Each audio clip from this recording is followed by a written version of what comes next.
for all our good friends back in East Lansing, put another log on the fire, folks. It is a beautiful 73 degrees and sunny here. Just a touch chillier back there in Michigan with a forecast of snow. So settle in, everybody, and see what your Spartans can do against the Stanford Cardinal as the captains come now.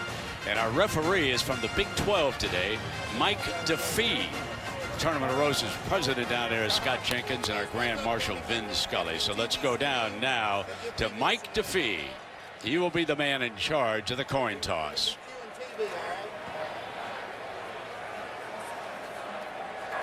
Okay, gentlemen, congratulations on playing in the 100th Rose Bowl game.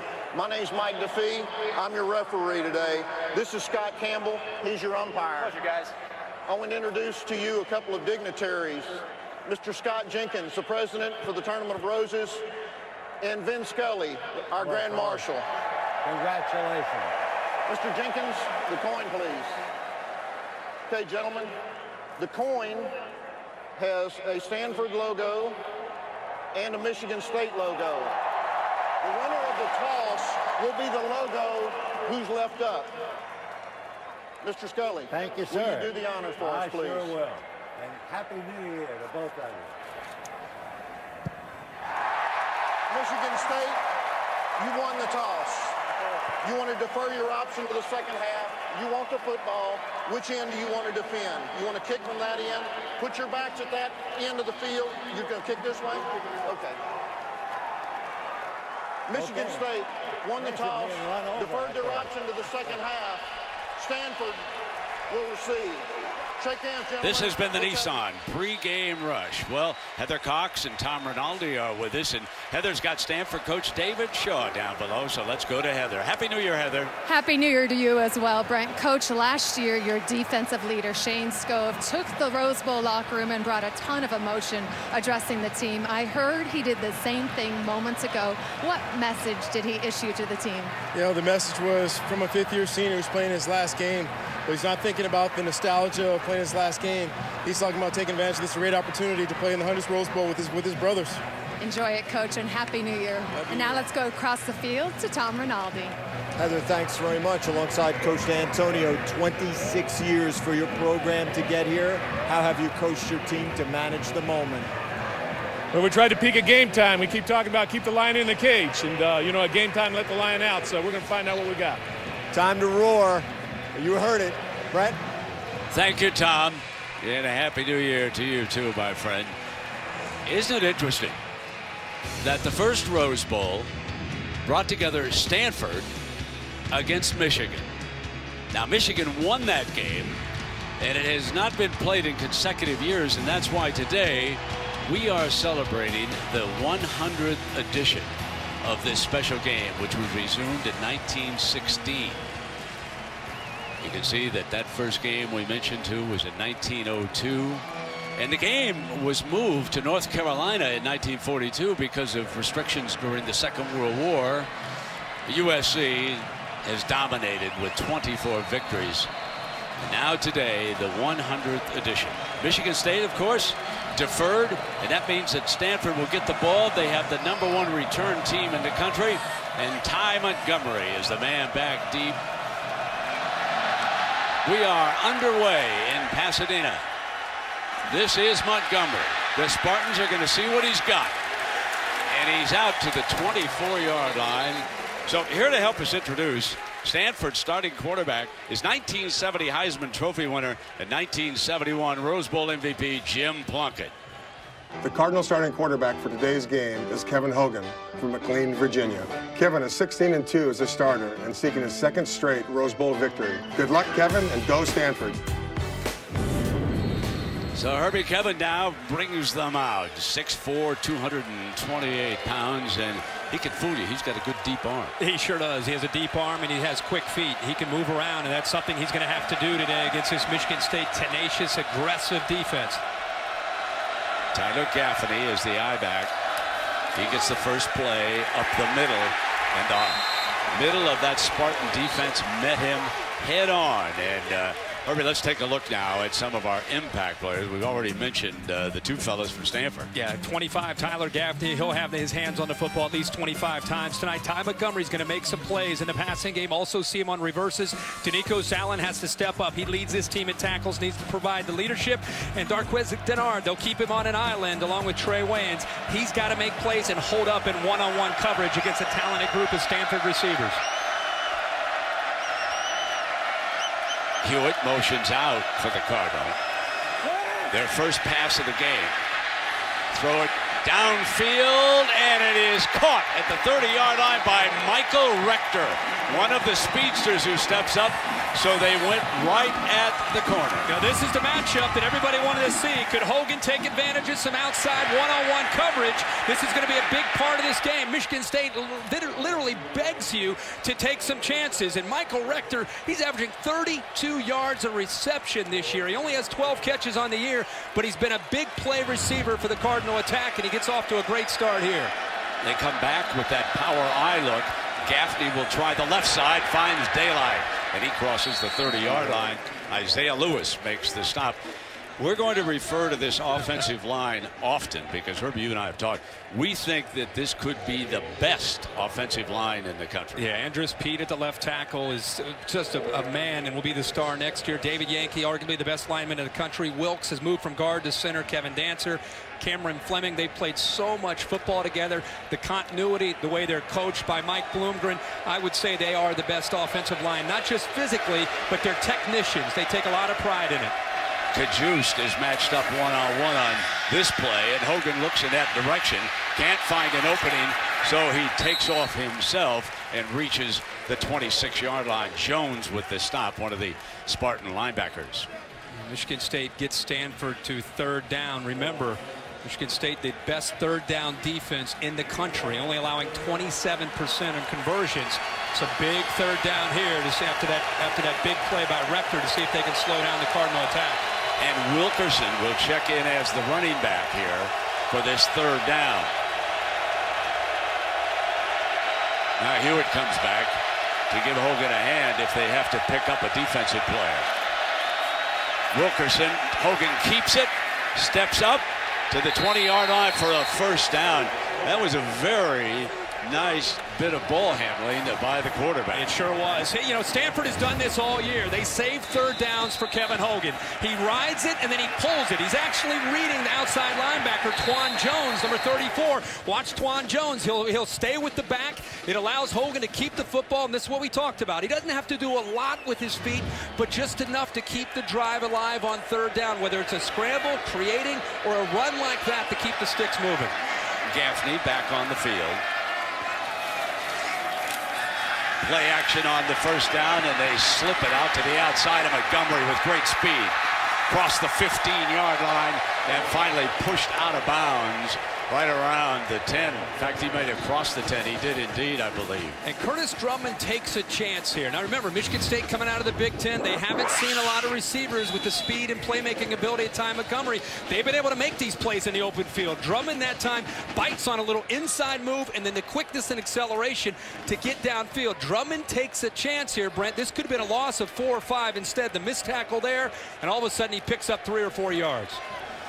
So the officials say that he stepped out at the 16-yard line, and they moved the spot back to that.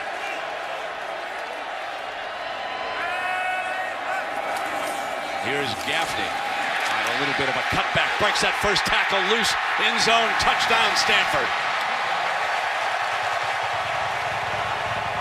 Tyler Gaffney with the first score as he hits pay dirt, 16 yards. Talked about how multiple Stanford is, Brent. There's a look here in their first drive, 7 plays, 77 yards. You saw a little bit of everything there with the run game, the pass, the quarterback creating and making some plays there on third down, and then missed tackles by Michigan State, something we've not seen all year from the Spartans. Lewis missed a top opportunity there to stop Gaffney. He bounced off and got into the end zone for a touchdown.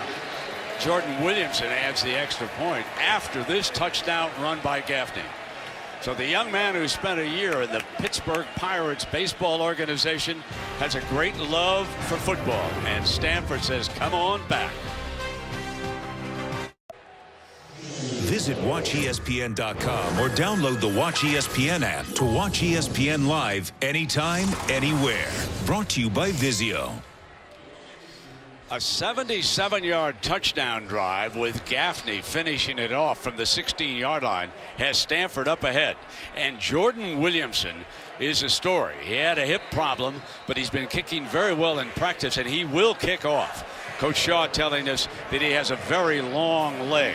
Now, R.J. Shelton, a freshman from Beaver Dam, Wisconsin, is back. And guess who his protector is? Kyler Ellsworth, number 41. That's right, the starting middle linebacker is right there. But they want this ball in Shelton's hands. And Shelton awaits it in the end zone. And there's Williamson's big leg. They'll take a knee coming out of the 25. Let's go back to this touchdown. Kevin Dancer, the right guard, involved in a double team here. It initially starts, and then he works his way up to Danico Allen, right in the middle of that offense, or that defense. Remember, we don't have Max Bola in there, but this is what I was talking about right here. Boom! Isaiah Lewis has a chance to stop him at the 10-yard line, and if he doesn't bring his arms and wrap up Tyler Gaffney, this is a different kind of back that he's facing than some of the backs he's faced in the Big Ten. He is a powerful runner.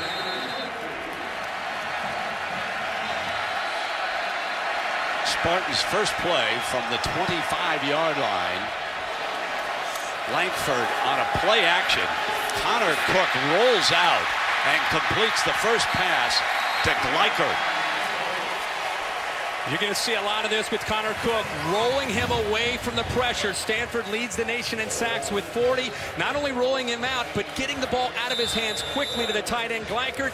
Not only does he get it out of his hands, but it gets the ball to Gleicher with a chance to work out in space, and he picks up some valuable yards for the Spartans. So a 17-yard gain on first down, and the ball is across the 41-yard line for Michigan State. Now it's Langford, hole on that right side of the line, and he crosses midfield before Ed Reynolds brings him down. Brett, they brought both the inside linebackers here, Scove and Tarpley. See them right into the middle. Great job of sustaining their blocks there by Treadwell and Allen, and it opened up very quickly. Great vision there. You see him hesitate and then explode through the hole. Langford's been doing that all year long. See Scove coming there, timing up the blitz. He's done that all year, but he is picked up perfectly there by Blake Treadwell, the leader of this offensive line. First down for the Spartans. They have barged into the Cardinal territory, trailing it by a touchdown. Gleicher's number 92. And Connor Cook going to keep it in the air. Fires near side. Incomplete. And you know, here to help us introduce Michigan State starting quarterback is a man who rushed for 2 touchdowns in the 1988 Rose Bowl. Here's Lorenzo White. The Spartan starting quarterback for the day is super sophomore Connor Cook from Hinckley, Ohio. For the season, he threw for 20 touchdown passes, 5 interceptions. Let's go, Connor. Let's go, Spartans. Herbie, I did a lot of games with he was a heck of a running back up there. Powerful guy, ahead of his time back in 1980. Second down and 10 now for Connor Cook and the Spartans. And a handoff, and that's Kings, the wide receiver who lined up in the backfield. And he's pushed out of bounds on the far side at about the 42. Quick look at the impact players. Yeah, Langford, of course, has had just a terrific second half of the season, 8 straight 100-yard games. Tony Lippett, Benny Fowler, the entire group of receivers, much more productive than people give credit. Trent Murphy and Shane Scove, 93 and 11, will be all over the field for the Stanford defense. So this is the hurry up and wait. It looked like the Spartans were going to hit us with some tempo, but instead when they came up, they gave the coaches a chance to check the defensive set of Stanford, and here they come. Option look, and Cook is going to be thrown for a loss. Can't get back to the line of scrimmage because number 93, Trent Murphy from Mesa, Arizona, brings him down, and Trent Murphy is a dandy. And they're trying to recognize the man under coverage because of what you talked about here. Here's Trent Murphy. He's an outside linebacker, but on third down, they'll put his hand in the ground. Watch him work through that offensive line. Jack Conklin, a freshman, matched up against one of the best players in the country. It's a mismatch, and Murphy takes advantage of it. So it's fourth down, and here comes one of the Big Ten's better punters, Mike Sadler. He can win field position, and Cody Whitfield will try to prove otherwise. Gonna hope this one goes into the end zone, and it does. It'll come out on the 20-yard line. So Stanford scores on its first possession, and Michigan State is forced to punt We'll be right back.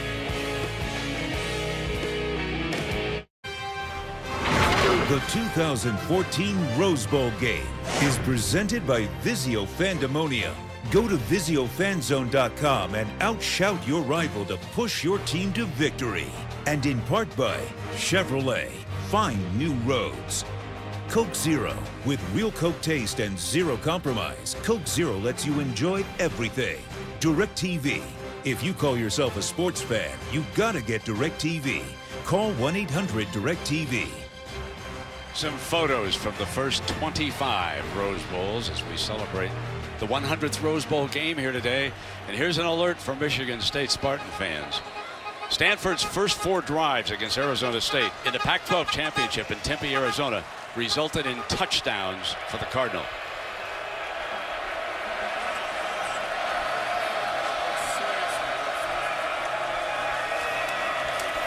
Gaffney again.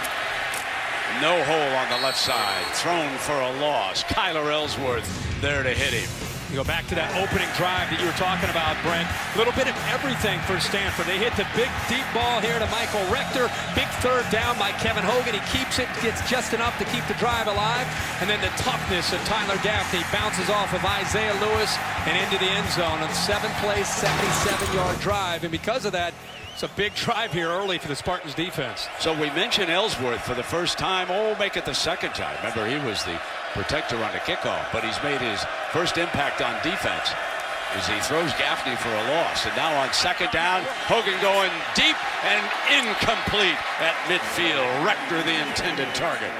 That's the matchup that they want, not just to Michael Rector, but you're going to see a lot of this. They already hit the deep ball to Rector against a corner. Now they're looking to try to get Rector down at the bottom here against a safety. The safeties are about 8 to 10 yards off the ball, making it easier man-to-man to be able to attack them, where the corners are up tight in press coverage. You'll see more of that from Stanford as the game goes on. 3rd and long, and Wilkerson returns as the running back.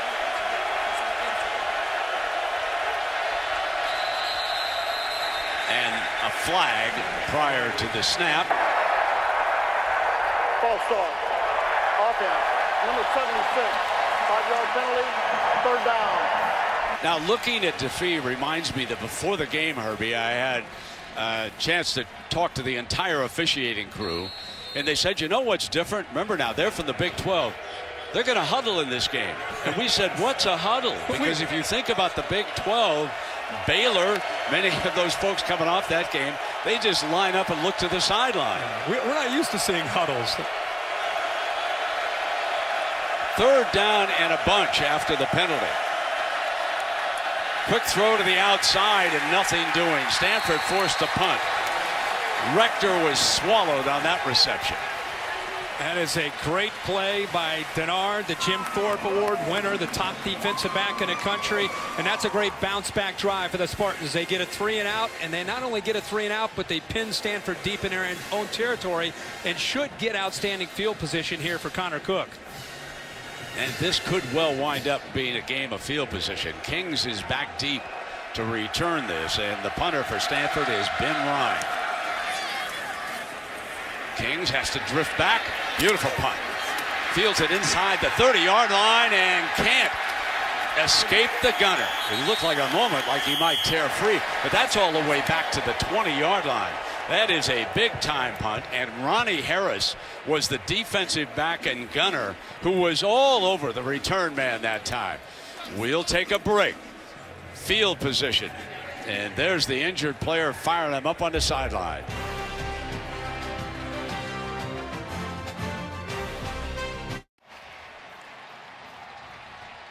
Aerial coverage provided by Goodyear. Game-changing superior performance when it counts. Goodyear, more driven. The beauty of Southern California on a New Year's Day, 2014. Well, we mentioned Ben Gardner over there on the sideline. And yes, he has put on his pads. Now, he can't play. He was injured against Oregon State.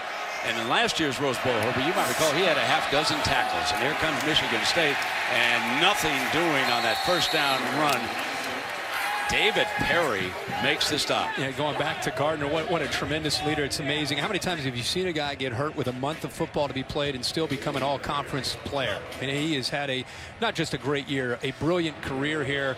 And a guy that didn't have any scholarship offers coming out of high school outside of Stanford. Just a tremendous leader and a big part of this team after the injury, just providing the leadership.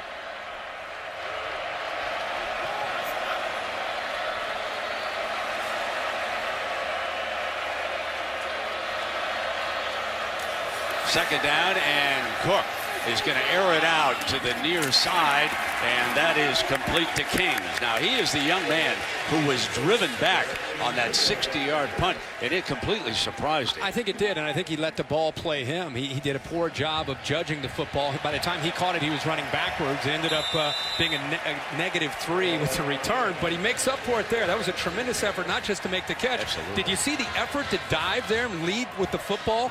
That picked up the first down there on second down and long for the Spartans. So the ball is out to the 32-yard line.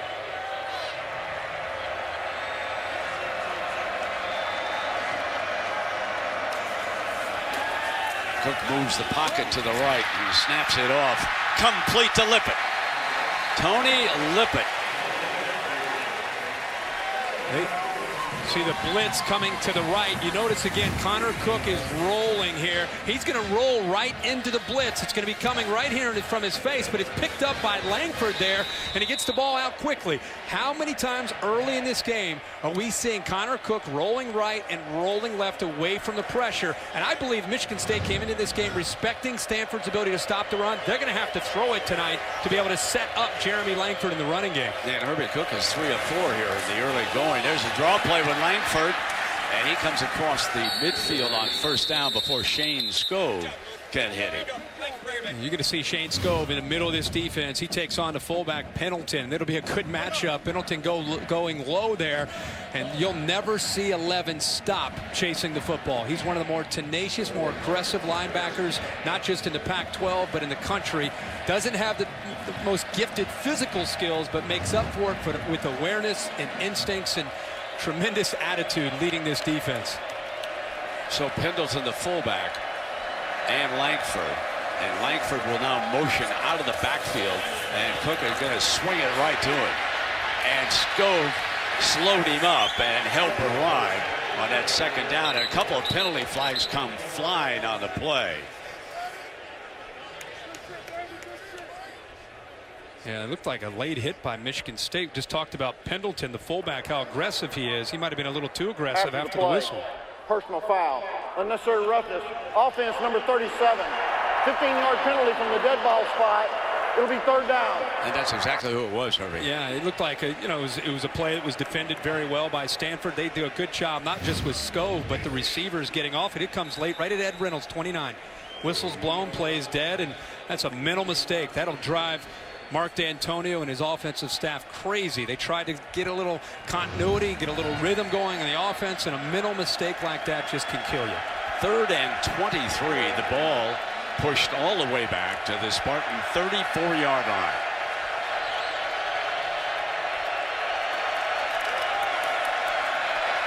Stanford rushes 3, and it's incomplete. Cook was forced out of the pocket on a 3-man rush and thought he had a quick, easy pitch to Langford, but it was Henry Anderson who was bringing the heat. Henry Anderson is 6'6", 295 pounds. He's on one side. Josh Morrow at 6'6", 282 on the other. They're long and they're athletic. You would think rushing 3 and dropping 8, he'd have plenty of time. But do not underestimate the quickness and the length of this Stanford front.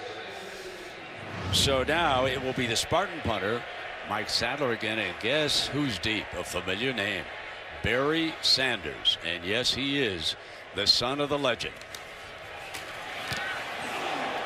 High booming punt, and here comes young Sanders, driven back down to the 12-yard line. Couldn't find any daylight, and Tabor Pepper, the long snapper, able to get down the field and make the stop. It's always a plus if you've got a good athlete as your long snapper. You're watching the 2014 Rose Bowl game presented by Vizio on ESPN.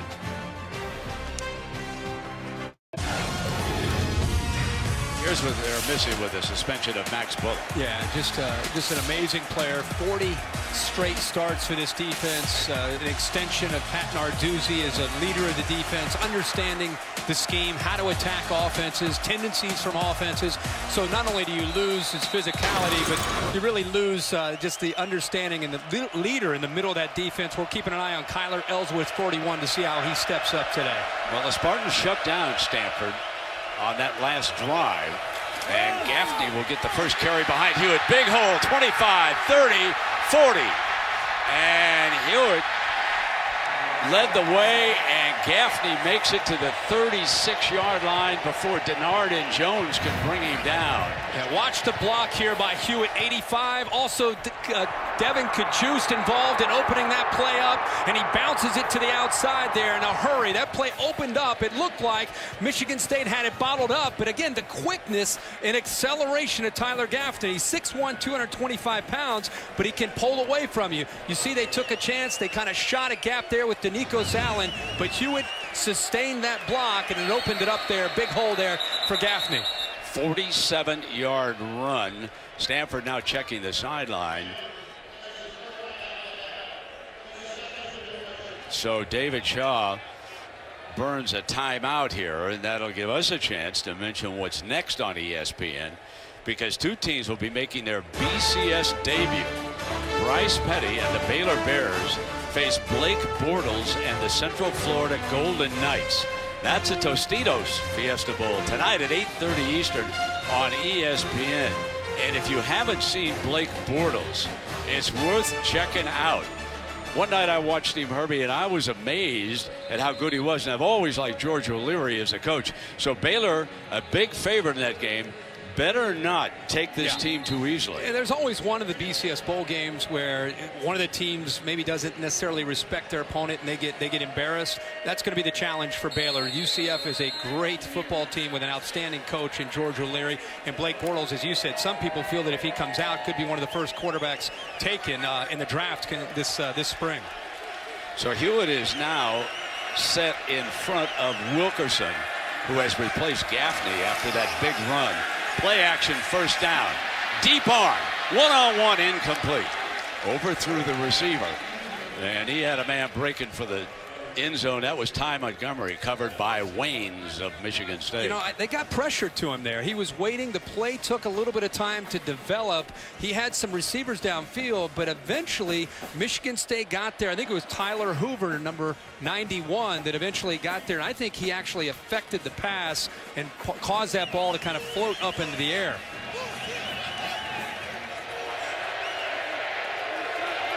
Back in the gun on second down and 10.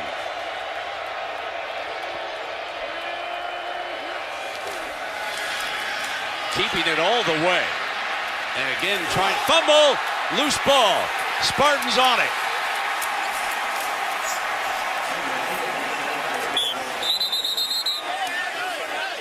And it looked like Nikos Allen, fabulous player from Michigan State, was down there. He forced the fumble when it came loose.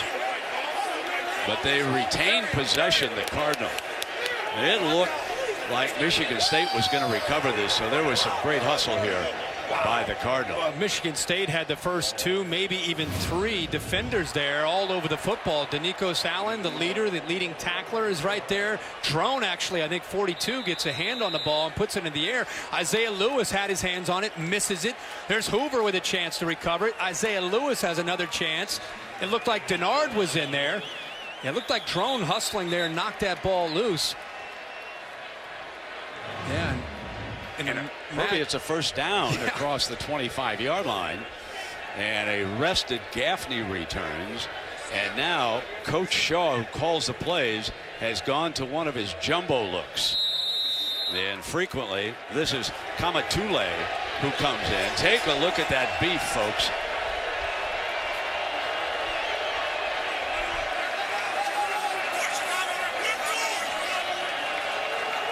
And he's bringing even more beef over to that left side.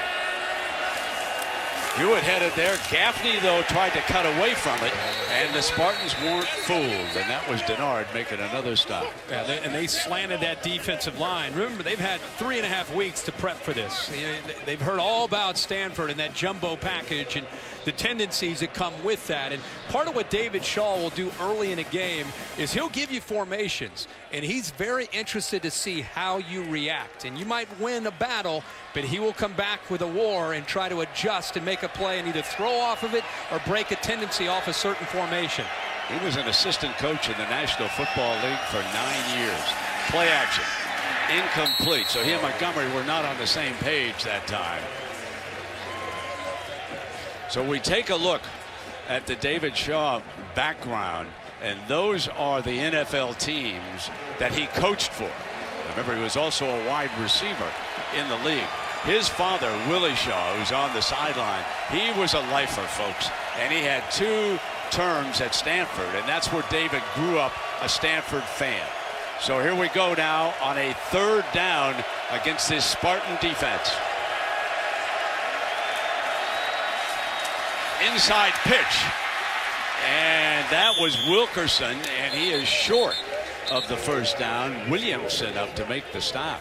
R.J. Williamson in there in a nickel package does a good job. I think initially it may have caught Michigan State off guard. A little shuffle pass. See, he gets underneath to Nico Salen. Yankee picks him up, but a good awareness that time by the sophomore out of Dayton, Ohio. Comes up and makes the play and run support and forces his field goal. And so, Herbie, here is Jordan Williamson.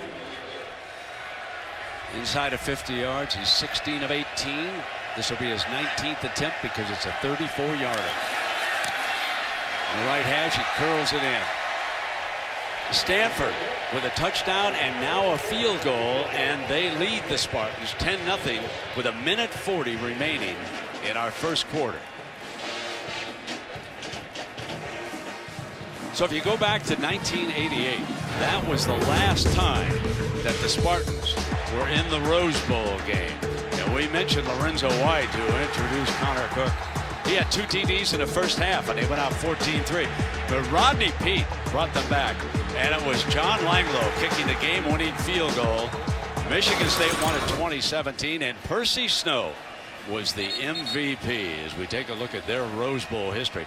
Back in the 50s, Herbie, they were an awesome football team up in East Lansing. My dad. Take my word for it. I believe you. my dad was a freshman at Ohio State in '57 and a captain in '60. And you could see it was a long dry spell there from '66 to '88 and even longer to get to this Rose Bowl here today, and has their fan base pretty excited. And a lot of them came out here. Huge representation from the Spartans. So Shelton is back deep again with Ellsworth. And the Spartan fans are a little quiet because Michigan State only gave up 29 1st quarter points all season. Folks, that's 13 games, and already the favored Cardinal have put 10 up. You know, it's the 2nd time in the last 28 games that they've given up double-digit points in the 1st quarter. So this is uncharted territory for this unit. And Shelton not given a chance. Out it will come to the 25-yard line, and so a lot of pressure now on young Connor Cook. He's from Walsh Jesuit High School in Hinckley, Ohio. Yeah, up in the Cleveland area. He at this point, they've had 11 offensive plays. That's it in the 1st quarter. They've run the ball 5 times, thrown it 6. They've only run for 17 yards. Coming in, I think we all knew that it would be a challenge for them to run the ball against this Stanford front 7. Their best bet is going to be to put the ball in the hands of Connor Cook here, and he's going to have to make some plays through the air and rely on his wide receivers to be able to find holes in zone and be able to break away from man-to-man coverage. Back in the gun. Langford, nothing doing against the middle of that Stanford front. So, Herbie, I think we're seeing why when this game was posted, the Cardinal was favored for about a field goal, and it has risen almost every day, and now they go off as a 7-point favorite at kickoff time. There's a lot of respect out in Nevada for Stanford. there should be. These guys defensively, you look at them and you think, well, how are they able to do it every week against the run? They run an NFL scheme. They play a 3-4. The defensive line eats up the offensive line, and it frees those linebackers to run to the football against the run game. From the gun, Cook can't find an open target, And he is sacked at the 24-yard line. That was Blake Luters. Well, they are disguising things when they know that Cook's going to go back there. This time they are showing they're going to bring pressure, and eventually they just rush 3. See a linebacker there kind of coming in a little bit late there, but they're disguising it until Kevin Anderson helps out 48. But they call this plastering their receivers. Try to find somebody to throw the football to. That's what Connor Cook's looking into. That's why he's holding on to it. That was the goal of Derek Mason, the defensive coordinator. Make Connor Cook hold on to the football, and then you can get the pressure to him. The Spartans bunch receivers to the right. Cook, middle, off a deflection. Could have been intercepted, but Kings caught the ricochet for the Spartans. Boy, Connor Cook got away with one there, boy. Right through the hands of Kevin Anderson, the sophomore. He sits back in zone, and I don't think Cook ever saw him. He threw it right into his chest. It goes off of his hands and into the air, and there's Kings. Alert to be able to recognize the football, and he picks up a first down. The Spartans got away with one there. 14 yards, and thank you very much as we come to the end. You got to be lucky once in a while, right? Absolutely. End of our first quarter here in Pasadena. And we're back after these messages. You're watching the granddaddy of them all, presented by Vizio on ESPN.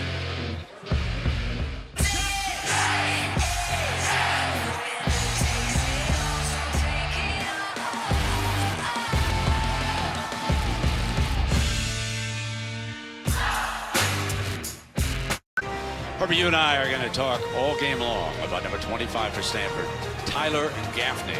And as you pointed out, when he came from baseball, he's a little bit tougher than we thought. Yeah, really wondered, filling the shoes of Stephon Taylor, how he would do. He's had such a big year. Now Connor Cook going deep down that far sideline, incomplete.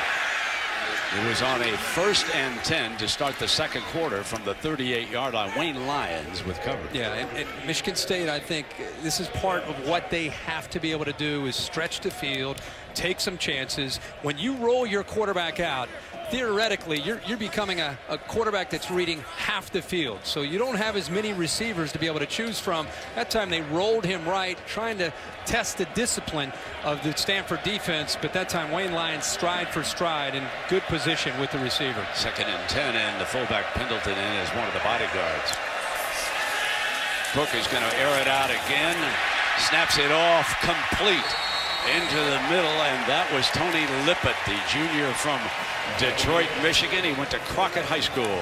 And you got a twist up front, movement from the linebackers. Watch, you have both their 2 best players, Murphy, and also you have Scove coming on the blitz. But because it's picked up, and actually Murphy didn't get picked up, but because you had Scove picked up and the quarterback Cook was able to get the ball out of his hands quickly, huge void underneath the coverage where Derek Mason took a chance by bringing both of his linebackers. So it's a first down across the 40-yard line for Sparty.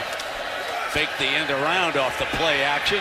Cook tried to buy time, picks up the running back Langford. And Langford beats a couple of tacklers. Did a very powerful job of running, but tacklers 3 and 4 got there, and Blake Luters was bringing him down. Well, that's just too slow developing. He telegraphed the screen, the entire Stanford defense moving over in that direction. Langford, pretty heroic effort there just to be able to pick up a couple yards. Thought at one point, because it was taking so long, you might see Cook just throw it into the feet of Langford, but he decided to give him the football, and he ended up picking up at least a few yards. 2nd down and 8. 3 receivers off to the field or the left side. Cook keeping it all the way at a quarterback draw, and did not fool the Cardinal that time, as number 48, Kevin Anderson, we've mentioned his name a couple of times, junior from Palo Alto, California, makes the stop. Well, anytime an offense goes empty, that's one thing you have to be aware of, but it's good awareness here by Anderson. He recognizes it right quick, collapses down in a hurry, and if he doesn't make that decision, then that time you will see Cook, who can surprise you with some speed. He would have definitely picked up a first down. 3rd down and 6. Pendleton, and now Langford motions out.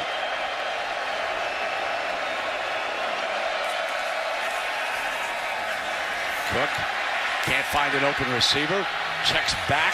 Now he completes it to Pendleton, the fullback, and he's across the 15-yard line for a first down before Tarpley can bring him down. I was impressed with Cook's patience when he looked behind him to make sure he didn't have somebody on his backside. He's felt a lot of pressure. He actually looks over his right shoulder. He steps up into the pocket and he starts to bail. And then look, right over his right shoulder. Where's Murphy? Where the heck is 93s? He realizes he's got a chance. And how about Pendleton this time making the catch after the penalty that put Michigan State way, way back in their own territory. Good job by Cook and a nice hands there by the fullback. So the Spartans barge to the red zone. Langford, daylight. And he's to the 6-yard line. Lyons and Richards with the stop. They overload the right side. They bring a tackle over. You're thinking that everybody's going to flow to the offense's right. The defense is thinking the same thing. It's a design cutback the other way. Michael Dennis, the left tackle, or the tight end who's lined up as a left tackle, does a good job of sealing Shane Skov, and that opened up on the backside there for the Michigan State offense. Lippett and Fowler are in on this set. Second down and short. Langford, again that hole on the left side, but it closes quickly, and he's near the 3-yard line, and that was a stop that was made by Amanum, and he was our defensive most valuable player last year. Remember that interception in the late in the fourth quarter game? against He sure the was. Badgers. He's had a great career. This Michigan State offense all of a sudden starting to find themselves and starting to settle down. They've made some plays on this drive through the air, on the ground. This is tough sledding. You start to try to run the football against Stanford inside the 10 and 5-yard line. It's a tough thing to do, but they've had some success here on these last couple plays. They've been finding some daylight early on the left side. Now Langford is lined up on the right side. A little bit of an option look with Cook. He's going to step back, and he's forced to throw it away. Well, I don't think that was a design play, but I think he started to stretch that play out, and he had nowhere to go. And instead of taking a 4- or 5-yard loss or pitching it to Langford, he just kept bailing and just said to heck with it. Let's take a chance and throw it away and hope we don't get called for an illegal man downfield. But that was a design speed option. Second down and goal from the 4-yard line. Langford, the running back, as they break the huddle. Two receivers are off to the left for Cook. And they're going to run Fowler, and nothing doing. A terrific play by Kevin Anderson. Yeah. My goodness, he's made several big plays. Yeah, he dropped the interception, but he's had some big plays here on this drive. This time, boy, what a great job of just fighting through the tight end this time, Michael Dennis. He gets through him. Dennis is a big guy. He's really an offensive tackle with 300 pounds, but he wears 94. He fought him. He got separation, and that's what allowed him to get upfield. I told you, it is tough to run the football on Stanford inside this 10-yard line. So they're back at the 9, and now you would think that they would throw off play action on this third down. Straight drop back. And too high, but a penalty will give the Spartans a fresh set of downs. Wayne Lyons all over the receiver. Boy, did Michigan State catch a break there. That ball was thrown high, and I don't think the receiver had a chance to make a play on it at all. That ball sailed well over the head of Kings. And if they end up getting this call, that's a big break for Michigan State. Pass interference. Defense, number 2. The foul occurred in the end zone. By rule, the ball will be placed at the 2-yard line. First down. Kings has been pretty active in this game plan. You can see, they try to take a one-on-one break. Inside technique by the corner, Lyons. And that ball, again, whether Lyons touched him or not, that ball is going to sail well over the head of Kings. He wouldn't have had a chance, but they get the call. So here is the first and goal for the Spartans, and here's Langford behind Pendleton. A great block. Touchdown, Michigan State. Back in it. But what a block by the fullback, Pendleton.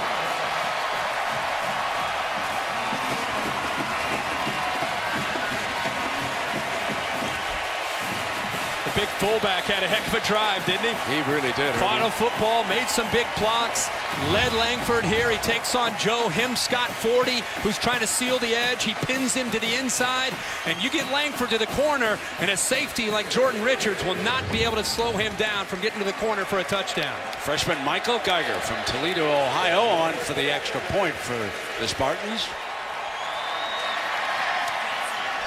Back within 3. Jeremy Langford, once a defensive back from Michigan State, converted to become the running back. Into the end zone for the Spartans.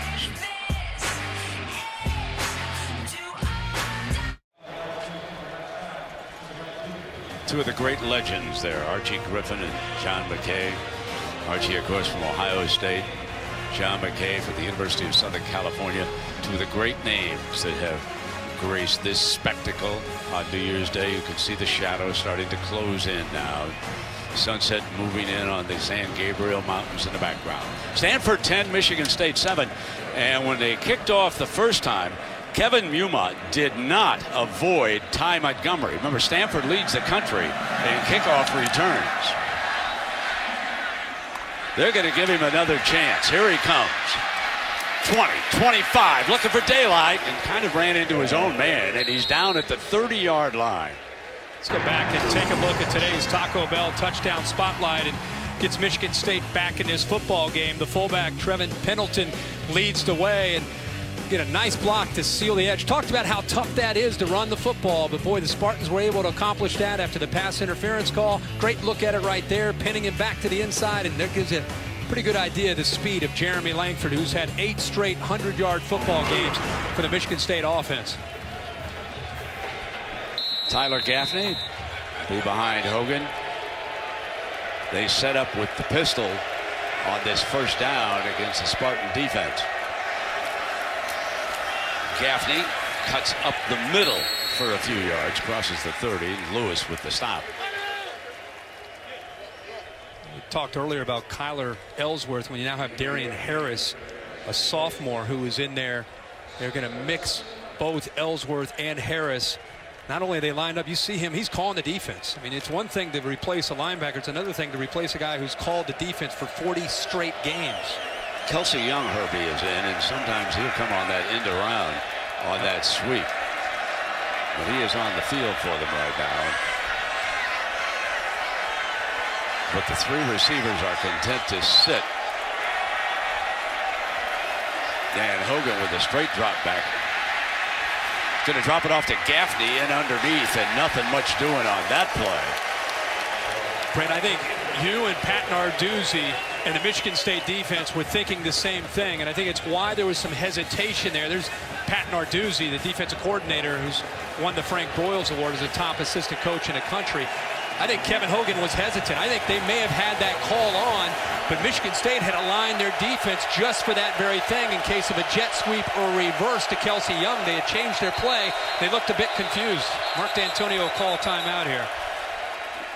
Cajuste had checked in from the Stanford sideline, and D'Antonio took a look at the personnel matchup, and he said, we'll take one right here with 9:19 remaining in the first half. Stanford scored our first 10 points, and Michigan State with a touchdown right back in it.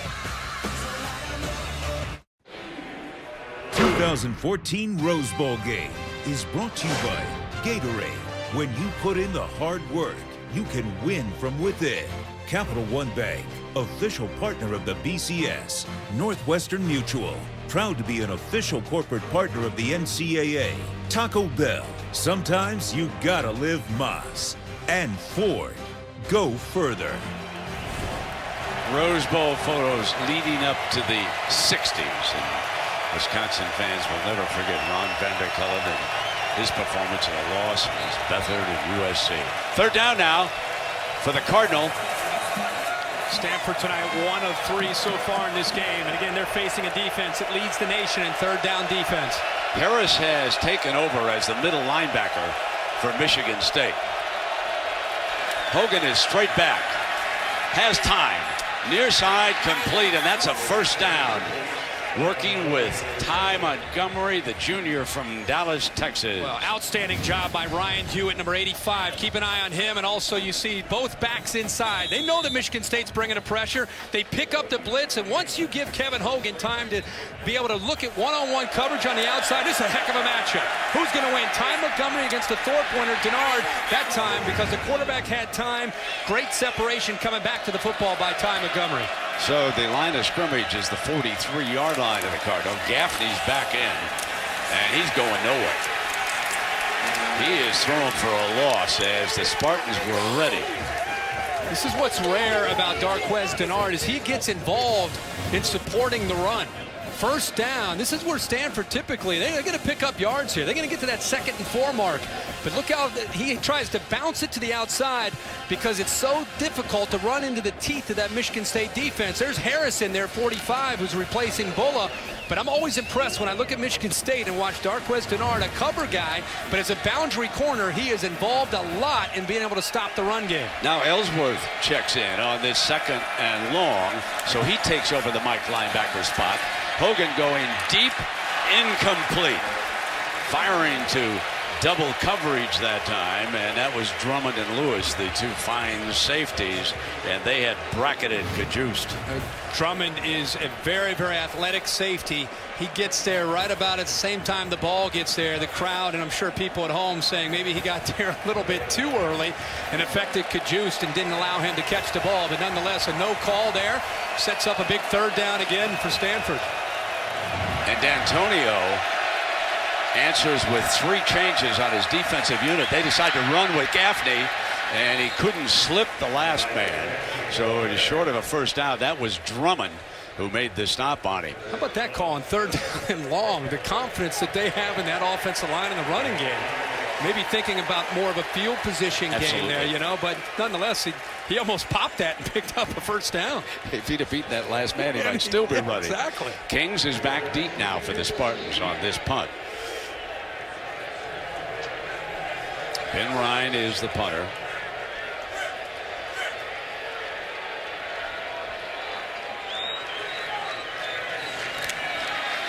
Perfect snap. Bluffs the fair catch. And almost downed inside the 1-yard line. But the gunner couldn't get a grip on it, and Harris couldn't down it.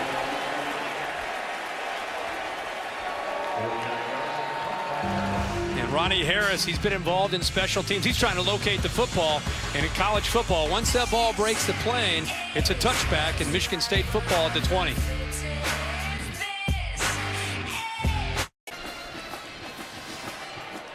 Happy New Year, everybody. The 100th edition of the Rose Bowl game presented by Vizio with Stanford leading Michigan State 10-7. So the Spartans with the ball. They'll start from their own 20-yard line. Connor Cook, the quarterback, is 8 of 12 for 101 yards in this game. Let's try to throw on 1st down again. Shovel it off to Langford, and Langford running the wrong way. Not against his defense. No, with Scove coming up and finishing it off. The pressure was being brought by Blake Luters. Well, I think that's a miscue there by Langford initially trying to help out in pass protection. I think he gets a little confused on who he's going to pick up, and then after that, instead of just trying to just take as many as he can get, he's going to try to get around the corner, but there's just too many white jerseys and too much discipline on this defense to try to make something like that happen. And you see that emotional leader there, Shane Scove. Browning and Harris are the 2 cornerbacks for Stanford right now. So they have subbed out their starters on this series.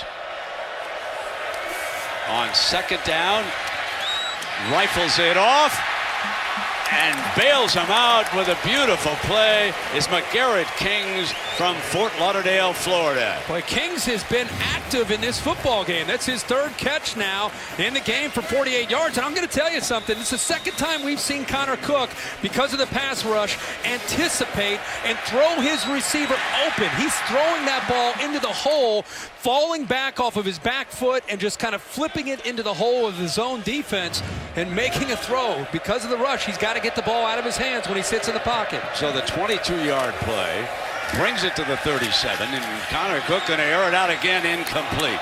Overthrew his open target on that play. Benny Fowler had a step on the defensive back, and they couldn't quite hook up. But it is clear that the Spartans are not afraid to put it up against this secondary. And we talked earlier in the first quarter. That's what they're going to have to do against Stanford. I mean, you look at their play calling: 12 runs, 15 passes, only 26 yards rushing compared to 118 yards through the air. And I'm going to tell you something.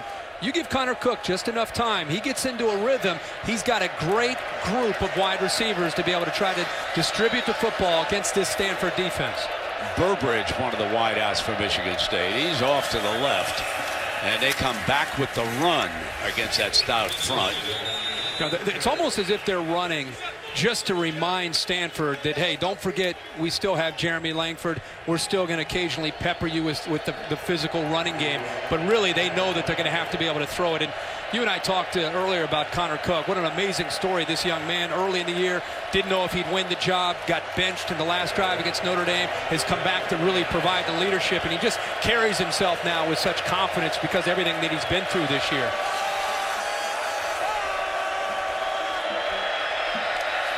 And on third down, Cook stepped up against the pressure. Now he's in trouble. He's in a foot race, and he's going to take it out of bounds.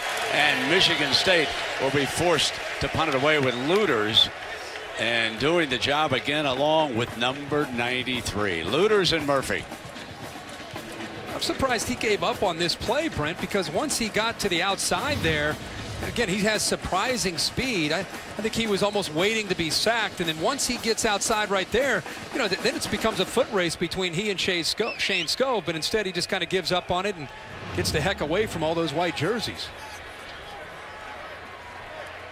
Cody Whitfield back deep here for Sadler's punt, and because he stepped out of bounds over there for a loss, that counts in the college statistics as a sack.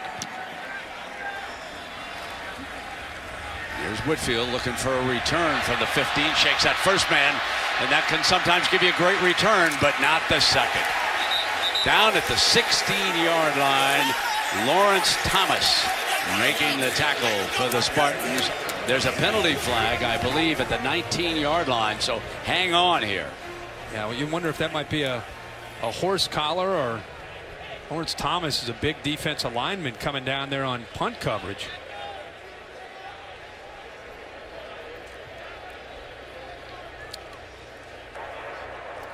After the play, personal foul, unnecessary roughness, return team number 24, half the distance to the goal, it'll be first down, timeout. Well, that is Shane Skove's brother, Patrick Skove, guilty of that. And so that ball is going to be brought back to the 8-yard line. That's where Kevin Hogan will start. Well, next Monday right here on ESPN, it'll be number 1 versus number 2 in the Vizio BCS National Championship. Heisman Trophy winner Jameis Winston and the Florida State Seminoles meet Trey Mason and the number 2 Auburn Tigers. Vizio BCS National Championship coverage begins next Monday, January 6th at 8 p.m. Eastern on ESPN. First down and 10 for Kevin Hogan, and the play was stopped before the handoff to Gaffney. So the flag comes flying. False start. Offense, number 76. After distance to the goal, first down. That's a penalty on Danzer, Kevin Danzer. He's saying what happened, and he just rocked in his stance. He didn't lift his hand up. He just kind of rocked just a bit, and the officials caught him for it. Here is one of the most amazing statistics of the year. This Stanford offensive line has been called for only 2 holding calls all season. That's right, only 2 holding calls. Hard to believe. And now Hogan goes out. They go back to the Wildcat, and here comes Gaffney, and the Michigan State Spartans were ready for it. They throw him back in the end zone, looking for the safety call. But he was forward progress is going to be marked at about the 1-yard line. Kyler Ellsworth, who replaced Max Bulla, he read that play perfectly as soon as Hogan motioned out. Brent, it's amazing. They prep this. As soon as Hogan gets out of there, there's an alert to the Michigan State defense. He gets out of there. Look at this guy. They completely leave Ty Montgomery alone. Look at Ty Montgomery. He has nobody on him. Tyler Gaffney's a former baseball player. He could have just pitched it out there to Ty Montgomery. He might have gone 95 yards. The guy over Montgomery came down to help out and run support. Now second down for the Cardinal, backed up to the 1. Gaffney gets a handoff, and he gets out to about the 4-yard line, and that's going to set up 3rd and long. David Shaw calls the plays for Stanford. You can see him over there now looking at the play chart, and here comes the signal now to Hogan as to what he wants to do here with 3:30 remaining in the first half. And at 3rd and 14, this is where you have to be very, very selective and careful. He has such a big board to choose from. He better make a wise decision on his own 5-yard line, and momentum kind of in the swing of going in favor of Michigan State. It's a big 3rd down. They're going to show pistol. Mesh point a little bit quicker if they're just trying to. Now he's up under center. Backs up into the end zone, has time, deep down that side, out of bounds, and the Cardinal forced a punt from their own end zone. A rare case of seeing Michigan State play man underneath and actually have a safety over the top. R.J. Williamson was over the top of Wayans that time to help him out. Usually you see these corners on an island with nobody back behind there, but on 3rd and 14, if Wayne's out there, but you see 26 coming over there to try to help him out. Now a 60-yard punt and a 49-yard punt for Ben Ryan. But this is a pressure cooker. Kings is back deep, and again he's retreating, takes a bounce, and then it goes out of bounds at the 41-yard line. What a leg for Ben Ryan. He's out of Charlotte, North Carolina. He went to Charlotte Country Day, and now he tacks on a 54-yarder.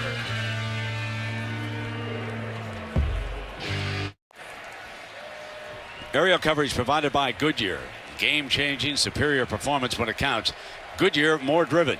And a reminder coming up, stay tuned for the Buick halftime report. We will find out how the Big Ten fared in some of those earlier games around the country.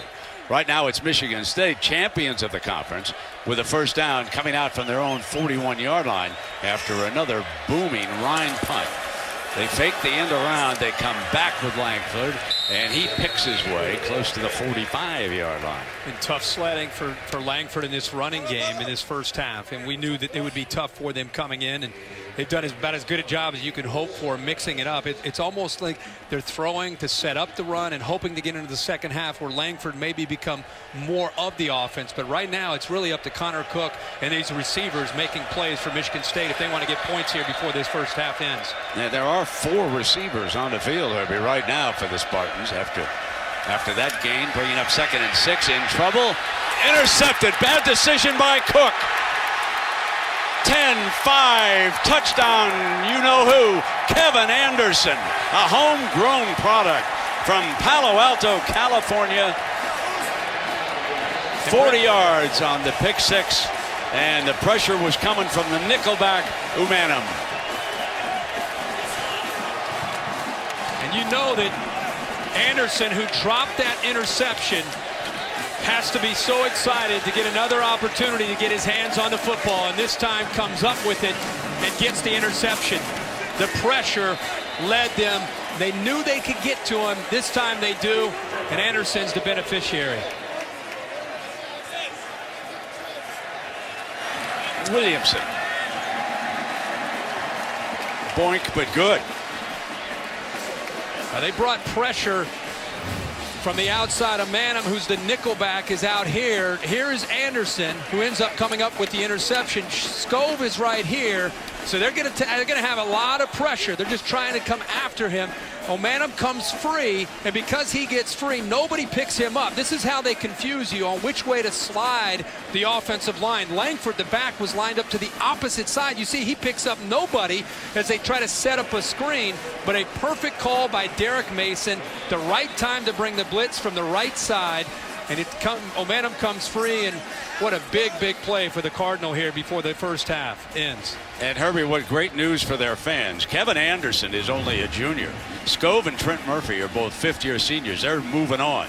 But it looks like they've got another outstanding linebacker coming along in number 48, Kevin Anderson. Yeah, Anderson next year. A.J. Tarpley, a junior, an underrated player. Walthers, they do such a good job in that position of producing young linebackers.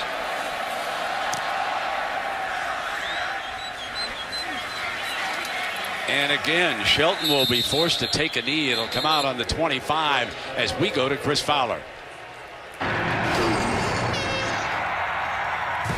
Andre Williams, Boston College senior running back, is a nominee for the AT&T All-America Player of the Year.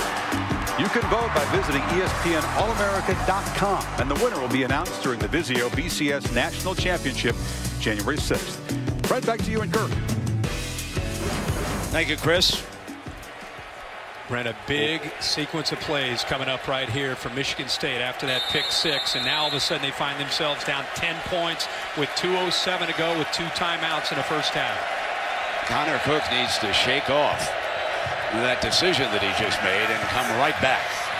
They've got him throwing the ball on first down, had difficulty, and it is incomplete as it was good coverage on the running back. You know, one thing about Anderson, the young man who just scored the touchdown, he comes from a very bright family. He's got a brother who played football at Yale. You find that sometimes with these guys from Stanford. Boy, he kept that play alive, and Jeremy Langford just dropped the football. Man, that's right into the hands. That's 8 yards on first down because Cook keeps the ball alive and puts it out there to Langford, who's pretty sure-handed. He just dropped the ball. I think he may have felt the pressure and looking up. They're rushing 3 and dropping 8. Tough to find open receivers when you got 8 in coverage. Second down, over the middle, complete. And near midfield for a first down is Tony Lippett, the junior from Detroit. And when you do find a seam, it's tight. When you have 8 in coverage, you've got to take a chance, and Cook's got to get back there, make a quick read, and get the ball out of his hands. That's exactly what he did there. After the 24-yard gain, Cook coming back again, incomplete and over the middle. Cook is 11 of 19 for 142 yards and a very costly pick six. Go back a couple plays ago where they found that seam. It was between the nickelback and the safety and even the linebacker. You see 8 guys back there settling in. They're just reading the quarterback's eyes, being familiar with the zone that they have to take advantage or take care of. And that time you found a receiver falling in between the 3 different defenders, and Cook put it right on the money. 1:45 remaining in the first half.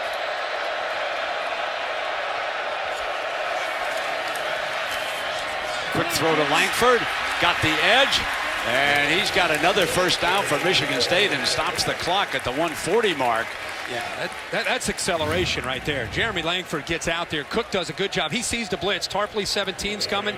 Boy, good job at dumping it out there quickly. And that time Langford secured the football, didn't worry about looking upfield.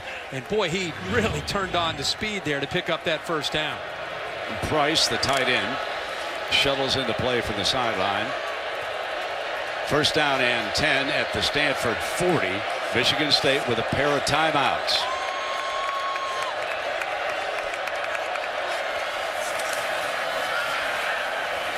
Touring far side, got one-on-one, and reaching forward at the 4-yard line is Benny Fowler. Great catch against Wayne Lyons. This is just taking a chance. Just put the ball up in the air. You got one-on-one coverage. Put it up and hope that Fowler can make a catch and hope that Lyons doesn't find the football. Great effort here by Fowler. This is a group of receivers that struggled catching the football a year ago. They had 66 drops as a group. Early this year, they struggled with drops. How about that effort and the growth by Benny Fowler to extend, adjust the football, gets his hand under the point of the ball to keep it away from the ground. That is a big play for Michigan State. Late defensive subs for Stanford. First down of 5 after the 37-yard strike by Cook. And there's a penalty flag before the handoff to Langford. Delay game. Offense, number 18. 5-yard penalty, first down.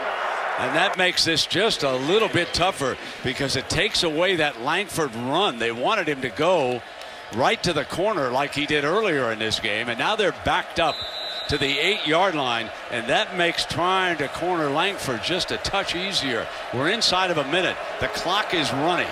Michigan State with 2 timeouts. Still first down and goal.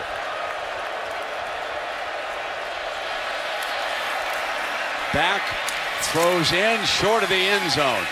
They're going to have to burn one of their timeouts here. The ball is at about the 2-yard line. Tony Lippett, the receiver.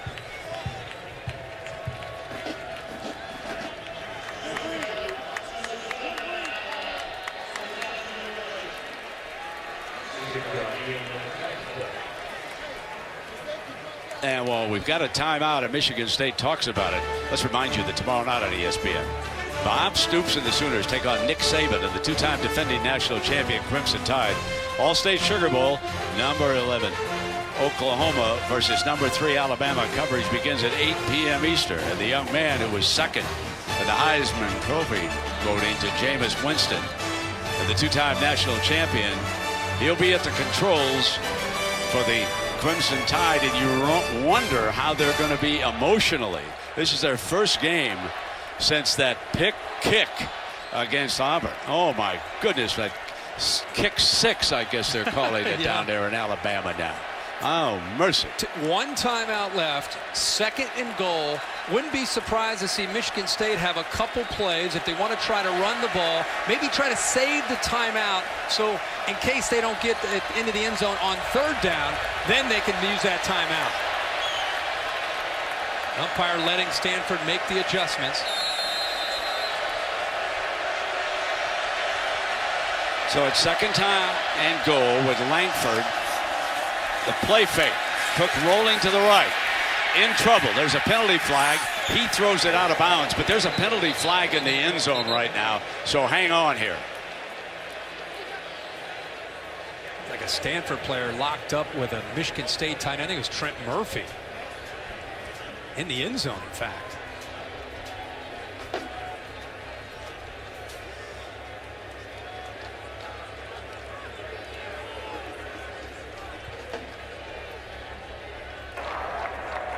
We have 2 fouls on the play. Intentional grounding, offense number 18. The quarterback was outside the pocket. However, the ball did not reach the line of scrimmage. Holding, defense number 93. Those penalties all set. Replay 2nd down. Oh, boy. 34 seconds remaining. Cook does get outside of the pocket, but when you throw the ball away, it's got to get beyond the line of scrimmage, which is the black line. See, there's Anderson again working hard. I've also Lancaster in there, and right away the officials jumped on top of that. You could see them all over that call. 1 timeout in their pocket. Does D'Antonio want to run? He's got the fullback in front of Langford. No, they're going to throw out of it. Cook with plenty of time, can't find a receiver, and caught. Touchdown to fullback. Trevin Pendleton from Lucasville, Ohio, his 2nd big catch here of the first half, and the Spartans in business again. Boy, Pendleton has had an active first half. Came into this game with 6 receptions on the entire year for 106 yards and a touchdown, and here involved in a couple big receptions, and this one for a touchdown. Michael Geiger on for the extra point. His punter, Sadler, the holder.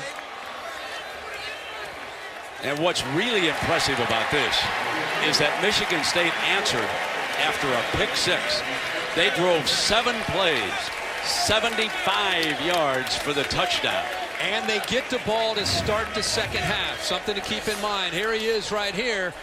Surprising call. I thought they might get the ball into the hands of Langford, but this is what you want to keep an eye on right here. Watch the man who's covering him, Lancaster. He actually goes down, and now he starts to recover. Great recognition there by the cornerback to be able to see that Lancaster 35. Here's another good look at it. He slips, and all of a sudden the fullback's all alone. I actually think he's about to throw it away, and right before he did, he recognizes Lancaster down and Pendleton all alone, showing those soft hands for the big fullback. And remember this. There are 28 seconds on the clock. And Stanford has the best kick return team in the nation. But will Michigan State even give Montgomery a chance? The deep men have moved up to about the 7-yard line, so they may not even let him touch it on this kickoff. Yuma does boot it away and deep for that end zone.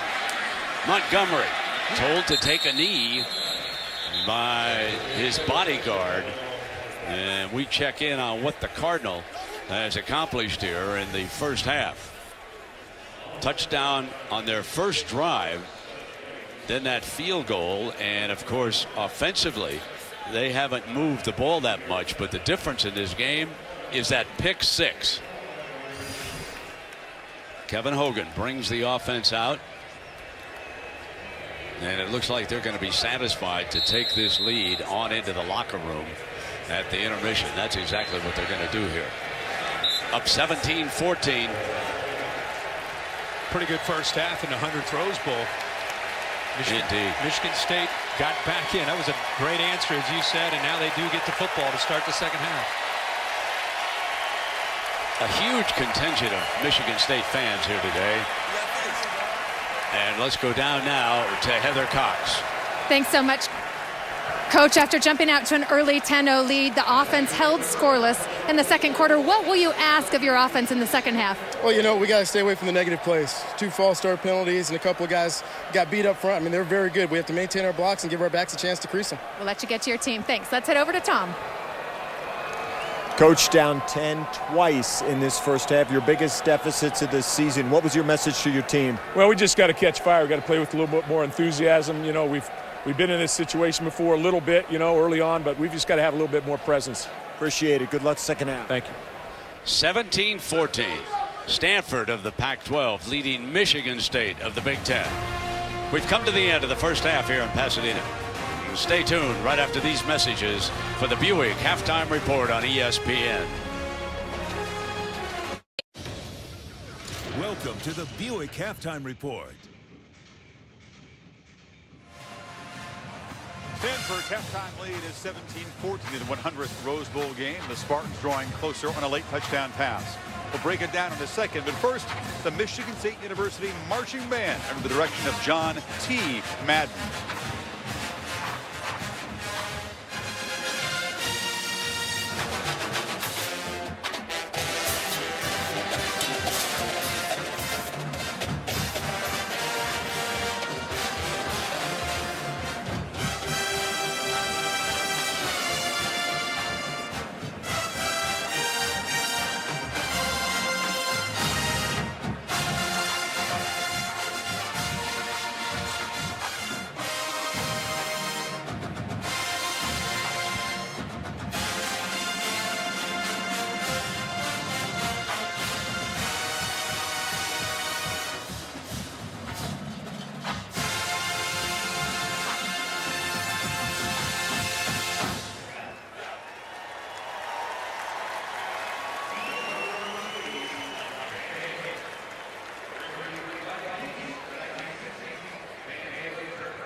And welcome Chris Fowler, Desmond Howard, Lee Corso, and David Pollack.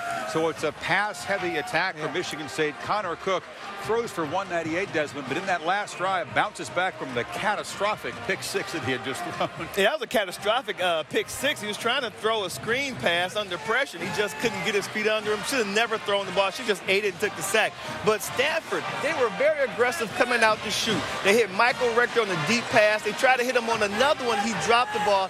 Devin Conjuice dropped the ball. It seemed like they got away from being aggressive. I think they need to continue to be aggressive. They got the running game going somewhat, but they're going to have to balance it out with some more passes down the field. If I was just looking at this game and I didn't know what the score was, I think Michigan State's played better. I think Michigan State's shown you that they can move the football. I'm surprised that their offensive line able to get pushed, but also they've been able to protect Cook, and he's been able to buy us some time. If Stanford's going to win this ball game, I think Hogan has to be able to throw the ball down the field. They're not going to be able to line up and smash. We talked about they like to play smash mouth football. They're not going to line up and run it down Michigan State's throat. They had the one big 47-yard run. Apart from that, it was nothing. They're challenging on the outside in man coverage. Hogan has to make plays on the outside. If I'm the Michigan State coaches, I'd be sure to tell my team the score is really 14-10. They had a fluke touchdown against you guys. And I tell you what, the Michigan State got to protect pass protection. They all spent all the half on pass protection. The one pass that he had picked off was a blitz from the corner. Yeah. So therefore, they got to watch that because Stanford is going to go to it and say that. So I work on my pass protection. You give up that play. You fail to fall on a Hogan fumble that led to a Stanford field goal. That's a three-point mistake for Michigan State defense right there. I was right in front of me. Why didn't you get it, Coach? Yardage. David wants some money off of that. Well, here's Kevin Anderson, the Palo Alto homegrown linebacker for the Cardinals, but the Spartans able to bounce back. This is the Buick Halftime Report.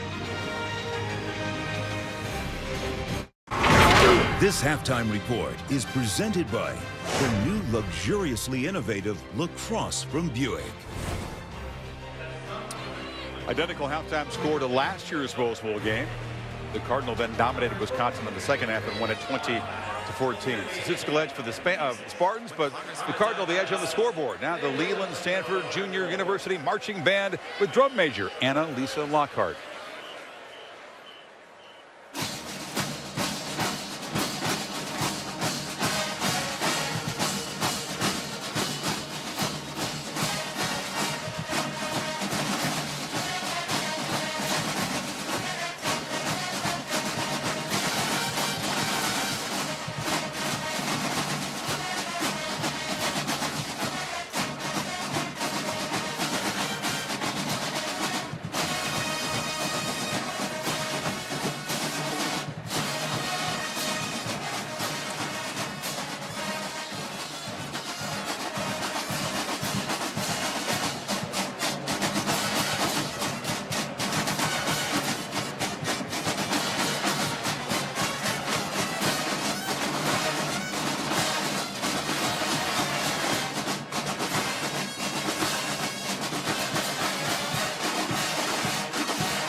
Well, here it is.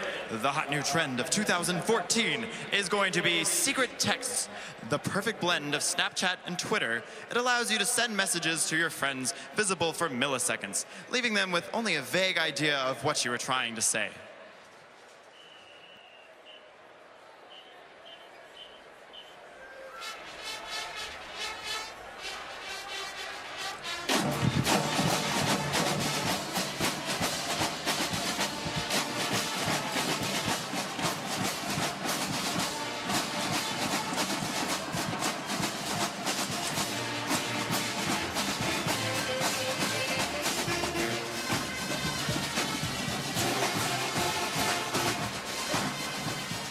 Unlike any marching band of the planet.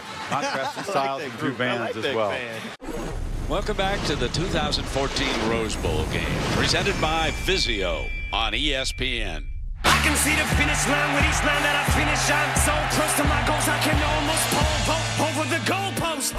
And if I don't got enough in the tank, maybe I can just siphon enough to fill up this last can. Man, will I survive in this climate or what? They said I was washed up and got a bloodbath. I'm not a rat.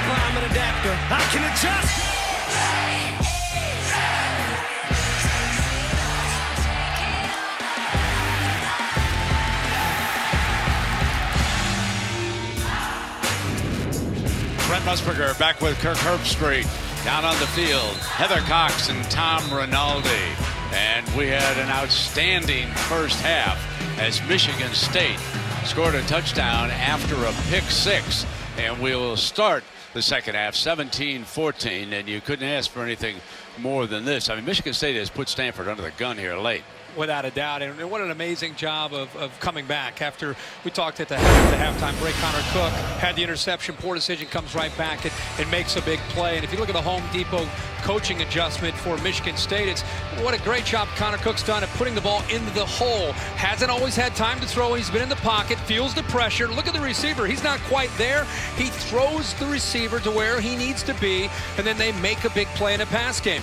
Then, when he doesn't have an open receiver, looks like he's going to have to throw the ball away. He ends up throwing it to Pendleton for a touchdown, let the play develop, and eventually came up with it. And if Michigan State's going to win this game, Connor Cook's going to have to continue to make some plays in a pass game to give the Spartans a victory. Let's check in down below with Heather.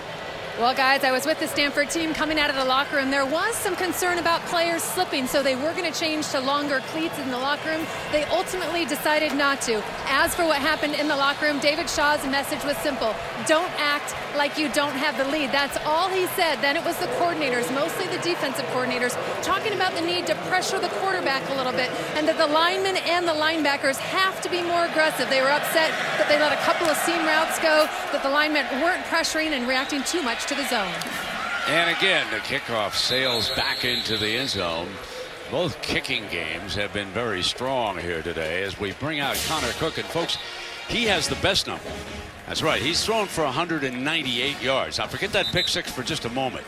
He's thrown for 198 and Hogan for only 66, Herbie. Yeah, it's because Michigan State has not been able to run the football at all. It's been tough sledding up front, and because of that, Connor Cook, he knew coming in he's going to have to sling it around and make plays and try to avoid mistakes. And in this second half, whichever quarterback makes a play and avoids a disastrous play is going to be the team that walks out of here with a win. Jeremy Langford is again the running back. They'll run play action and throw to the near side and incomplete.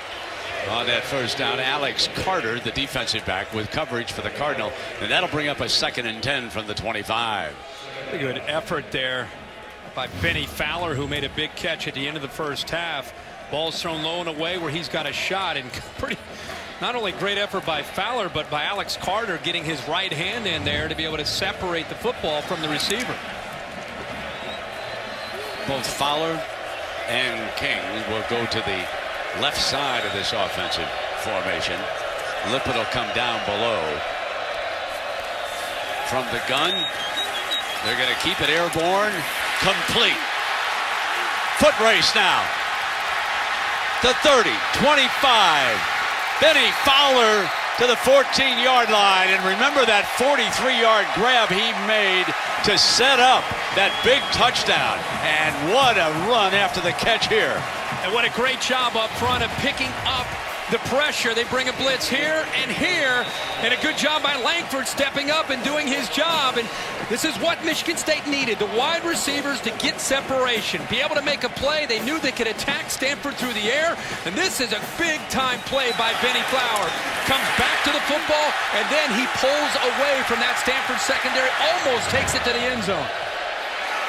So Michigan State threatening to go ahead here for the first time on the opening drive. They fake the end around. Cook in trouble, and he'll go down at the 19-yard line, sacked by Henry Anderson, the senior from Atlanta. There are a lot of different bodies coming out there. It's easy to look up here and say, boy, he had this receiver open or that receiver open, but you know, he was hoping that they would bite on the reverse. See how slow he is and deliberate he is on the fake? Unfortunately, Wayne Lyons was not buying it. The corner was on the blitz, got the pressure, and forced Cook to have to step up. He didn't have anybody to get the ball to there. Andre Sims, number 21, has checked in for Michigan State. Cook looks in his direction, comes back now to the far side. And pushed out of bounds at the 9 is Jamal Lyles, the tight end, his first catch of the game. You know, you get down into the red zone, and you've got to maintain an aggressive mentality. You've got to continue to fight, which Michigan State is trying to do. You don't know how many times you're going to get into the red zone. And between these two offenses, when you do get down into this precious territory, you need to try to maximize it by getting touchdowns and not settling for field goals. Fowler and Kings are in, along with Lippett as the wide receivers. It's a 3rd down and 9 from the Stanford 14-yard line. Cook on a slant and incomplete. The target was defended by Alex Carter that time, number 25. Outstanding job from the sophomore from Ashburn, Virginia. It's twice we've seen Carter on this drive involved in trying to get Benny Fowler away from the football. Boy, good effort by Fowler to try to hold on to it between the ground and the right hand of Carter trying to pull it out of there, but he does eventually get the ball away.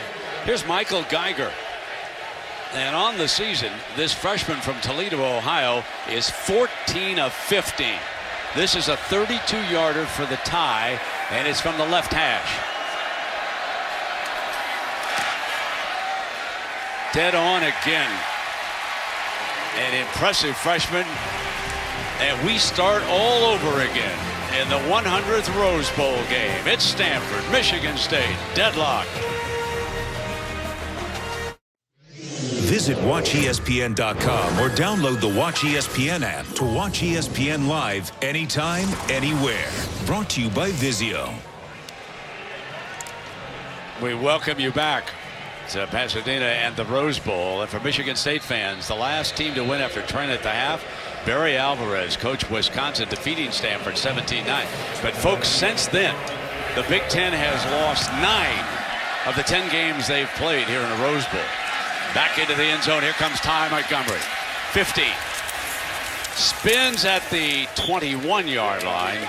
And Kevin Hogan will put it in play there. You go back to the first half for Stanford's offense. They knew coming in Michigan State would put 9 up close to the line of scrimmage. Just the first drive. They took a shot deep downfield and hit Michael Rector for a big play that eventually led to a big running game here with Gaffney to finish off that opening drive. A double team. He bounces off of Isaiah Lewis and into the end zone. But that was their only offensive touchdown that we've seen so far in this football game. And because of that, I think you're going to see Kevin Hogan start to take more chances trying to make some plays in one-on-one coverage on the outside to try to make some bigger plays in the pass game.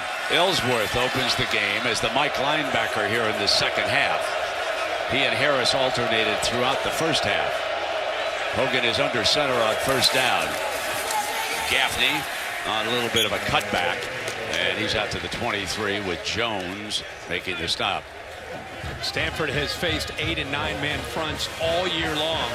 The difference between this 9-man front is the way the linebackers, minus Max Bola, but the way they still come downhill. At the snap of the football, you'll see them, they're not waiting and reading the play and reading their keys. They're attacking downhill and taking the fight to the offensive lineman. It makes it much tougher to run their power scheme against that kind of defensive pressure. Wilkerson. Play fake to him as the running back. Throw high. Hewitt snaps it down, the fullback. And that was well set up as the coaching staff had seen how Michigan State was not defending Ryan Hewitt, the fifth-year senior from Denver, and they go to him. And sometimes when you bring pressure, this is the answer. You see the linebacker, he's supposed to be out there being able to make a play in man coverage. It forces Ellsworth, the middle linebacker, to climb all the way out there. Basically, Michigan State is begging you to try to prove that you can execute your passing game against their scheme. They don't believe you can do it, and that's what Stanford's going to have to prove they can at some point in this second half. So here is Gaffney back in as the running back, and now he's a protector for Hogan. Hogan going to go deep. And a reaching catch, but an interception by Waynes. Oh, my. What a play by Trey Waynes from Kenosha, Wisconsin. He took it away from Rector. You see why they have such confidence?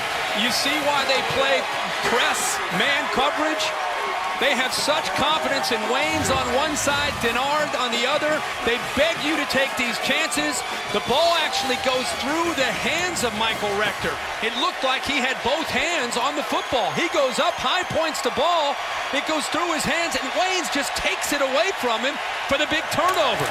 And Hogan was trying to fly in that no-fly zone of the Michigan State Spartans. And as a result of that interception, the Spartans will have a first down coming out from their own 21-yard line. Langford picks his daylight off to the left side to the 30-yard line.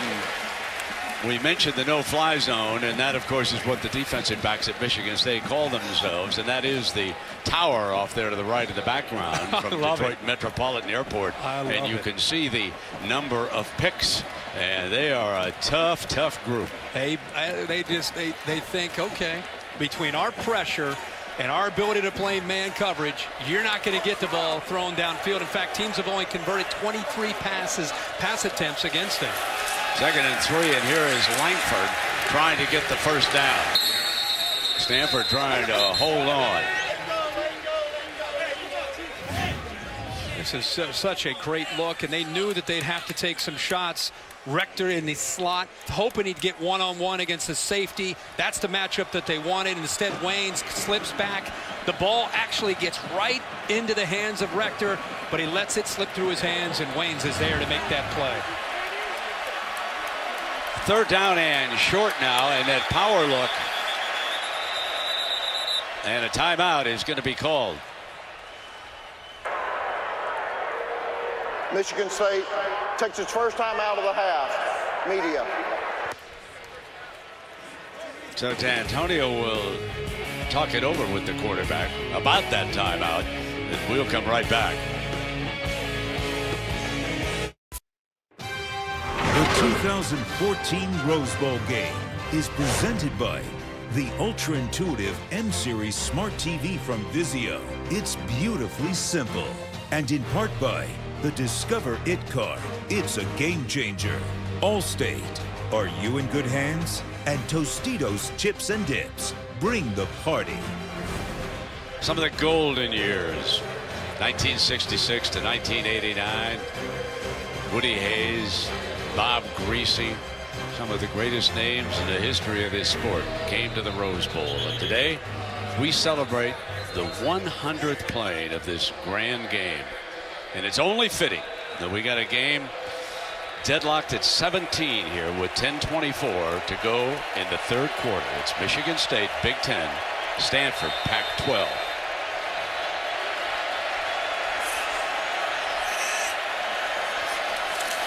Cook keeps it. Scove sort of read that and then jumped back, and there is a penalty flag. If Scove doesn't get caught for that, he baited the right guard into jumping. He's done this all year. He times up his blitzes and anticipates the snap count better than any linebacker in the country.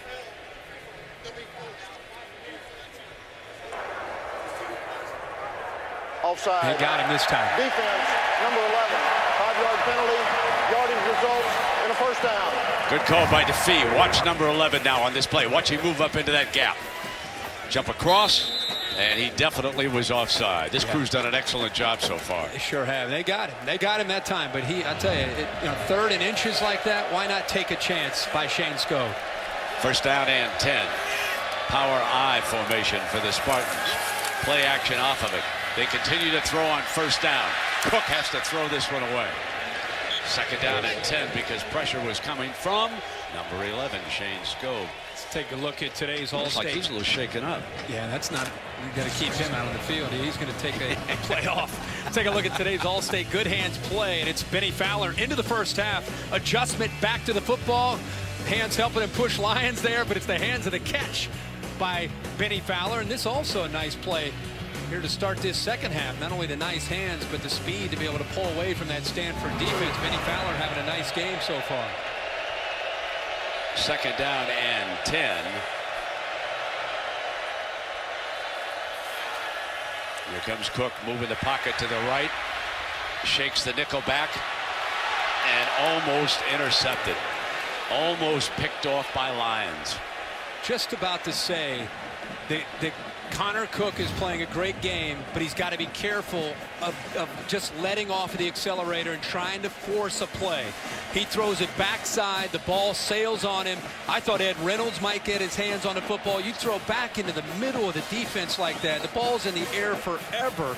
Cannot believe that's a second interception that Stanford has let slip right through their hands. Earlier it was Kevin Anderson, and that time it's Wayne Lyons. So Scove checks back into the game after missing that last play, and it'll be 3rd down and 10. And Cook, this one is intercepted, and there's a penalty flag. It was picked off by Jordan Richards at the 50-yard line. The back judge fired the penalty flag. He threw it right where the interception occurred. Tarpley's talking about the ball being tipped at the line of scrimmage by Henry Anderson, 91. Holding. Defense number 25. 10-yard penalty from the previous spot. First down. In a defensive holding, it does not matter if the ball was tipped at the line of scrimmage. He's upset about that, but if it's pass interference and if the ball is tipped, it would be called off. But defensive holding, it is not called off. And that was holding. Yeah, they threw it right there. I know the coach is upset about that, but that was that's right defensive there. holding. Yeah, it's right there on Carter, 25. Right call, and it's a 3rd down call, and Michigan State gets a first down. At the 47-yard line. Fowler back on the field. He just motioned through to the left side. He'll come back. Fake the end around with him. Give it to Langford. That caused the linebackers to hesitate just a second. David Perry at the defensive line made the stop, but not before Michigan State reached the Stanford 48-yard line. That was one of the few creases we've seen, and Michigan State's going to go hurry up here. And they'll come back with Langford. Could not get the first down on that hurry-up play, and it'll be 3rd down as Morrow makes the stop for the Cardinal. Trying to take some of the pressure of those obvious passing situations when Stanford knows what's coming, and they've been trying to do this, Brent, throughout the game, sprinkling in just enough of Jeremy Langford. He now has 13 carries, only 48 yards on this game. Kings checks back in. Fowler trots off.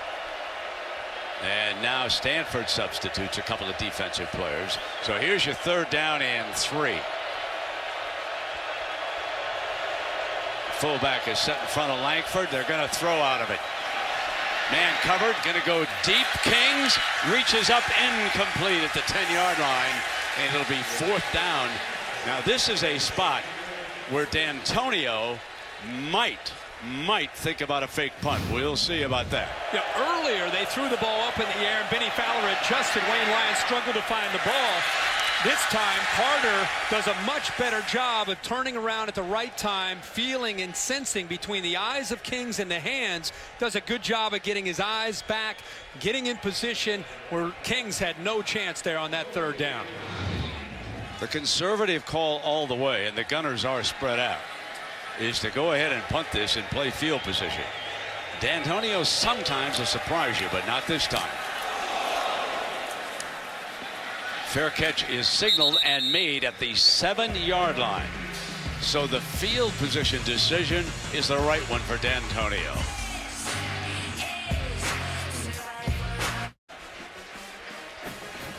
Aerial coverage provided by Goodyear. Everything Goodyear has learned making tires that go the distance inspires what they roll into yours. Goodyear, more driven. Well, we have some Stanford and Michigan State alums. There's John McEnroe, who went to Stanford, of course. Was a singles champion back in the 70s. A year later, this is Magic Johnson, who led the Spartans to an NCAA basketball championship. Now, of course, part owner of the Los Angeles Dodgers. Led the Los Angeles Lakers to 5. Fumble by Gaffney and picked it back up. Saved the day, the baseball player did, as he put it on the ground. And Gaffney has been, for the most part, bottled up. He's now got 80 yards on 13 carries. Look at these linebackers. They're not just blitzing. That's what they do when they read run. They just come downhill. There's actually a nice seam there to the left where Gaffney was trying to follow Ryan Hewitt. The linebackers continue to pressure the running game. The corners trying to hold up on islands against the passing game. Makes it tough on these offenses facing this defense. Second down and long now for the Cardinal. They'll run Gaffney again. You know, when you watch Gaffney, let's go to the Michigan State side and let me talk about a couple of alums over there who were outstanding baseball players. How about Steve Garvey and Kirk Gibson? And Gibson still holds the record at Michigan State for yards per catch. So you talk about some athletes who have come out of these two schools, and yet Steve Garvey did play football with the Spartans before he switched to baseball. Another third down here for the Stanford offense, deep in their own territory. Kevin Hogan will take it back in the gun. Wilkerson is there as one of the protectors. From the end zone, deep middle, got it! Devon Kajust makes a great catch, and who knows, folks, this could turn this football game around. He's going to come from the right, and he's going to just split the middle of this defense. Michigan State shows pressure, they bring it, but it's one-on-one right down the middle. We talked about Stanford attacking the safeties in one-on-one coverage. They wait for a crucial third down here. Kajust did it in the Pac-12 championship game, gets separation from the safety, pulls away from Isaiah Lewis, and how about the accuracy of Hogan downfield? 51 yards on that play. Now they bring Young on that end around, number 39, former running back, and there's a penalty flag. He's still moving. He crosses the 30-yard line, but there are 2 flags on this play, so hold on. They lined up Gaffney and the Wildcat, and they brought Kelsey Young around.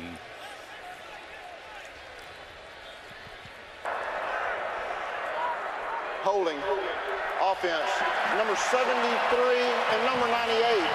10-yard penalty, first down. And that's Cameron Fleming, the right tackle.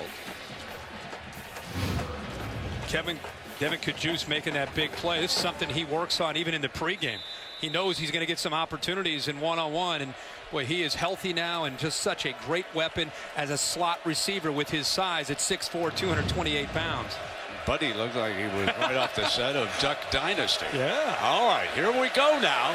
First down and long. Quick pitch to Montgomery on the outside, trying to get the edge, and he is pushed out of bounds by Waynes. Waynes did a good job. Had Montgomery got around him, there was a lot of green in front of him. And I don't mean the Spartan uniforms. No, a lot of room to work, but he did a nice job of getting off the receiver blocks. And David Shaw telling us this week in practice that Ohio State had 3 or 4 chances to hit some big plays downfield, and they missed them. And he said, if we get our chances and we miss them, we're going to lose the game. We've got to hit some big plays downfield. Second down and 16.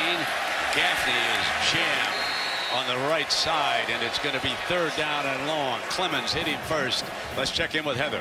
You talk about Kevin Hogan. Well, he's 10-0 against ranked teams. I talked to him yesterday about his calm demeanor. He said he doesn't try any harder in the big game. And Shaw said that Hogan is actually more calm on the field than his predecessor, Andrew Luck, especially when the game's on the line, adding he gets to the right calls, has the right adjustments when all the pressure's on him. We'll see if he can move that mark to 11-0 today. So it is third and long again, and that means Wilkerson will check in for his pass blocking ability. Hogan's going to take it. Couldn't find an open receiver. Now he will take off. 40.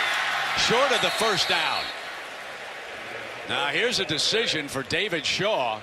The ball will be spotted on the 36-yard line, and he needs to reach the 33 for a first down. He's getting that information.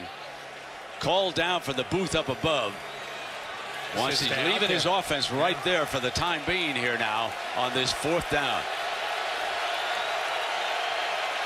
Wilkerson will leave and Gaffney will check back in. Gaffney has rushed for 79 yards and 1 touchdown here today. Brent, I think he's just going to let this clock go down and call a timeout. He's standing right next to an official.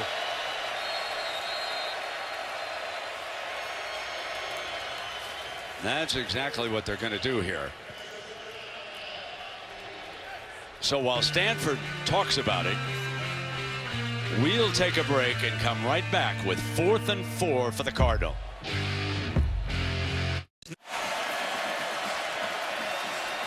San Gabriel's and the sun setting here in Los Angeles, Pasadena, where we are, just a little after 4:30 Pacific time.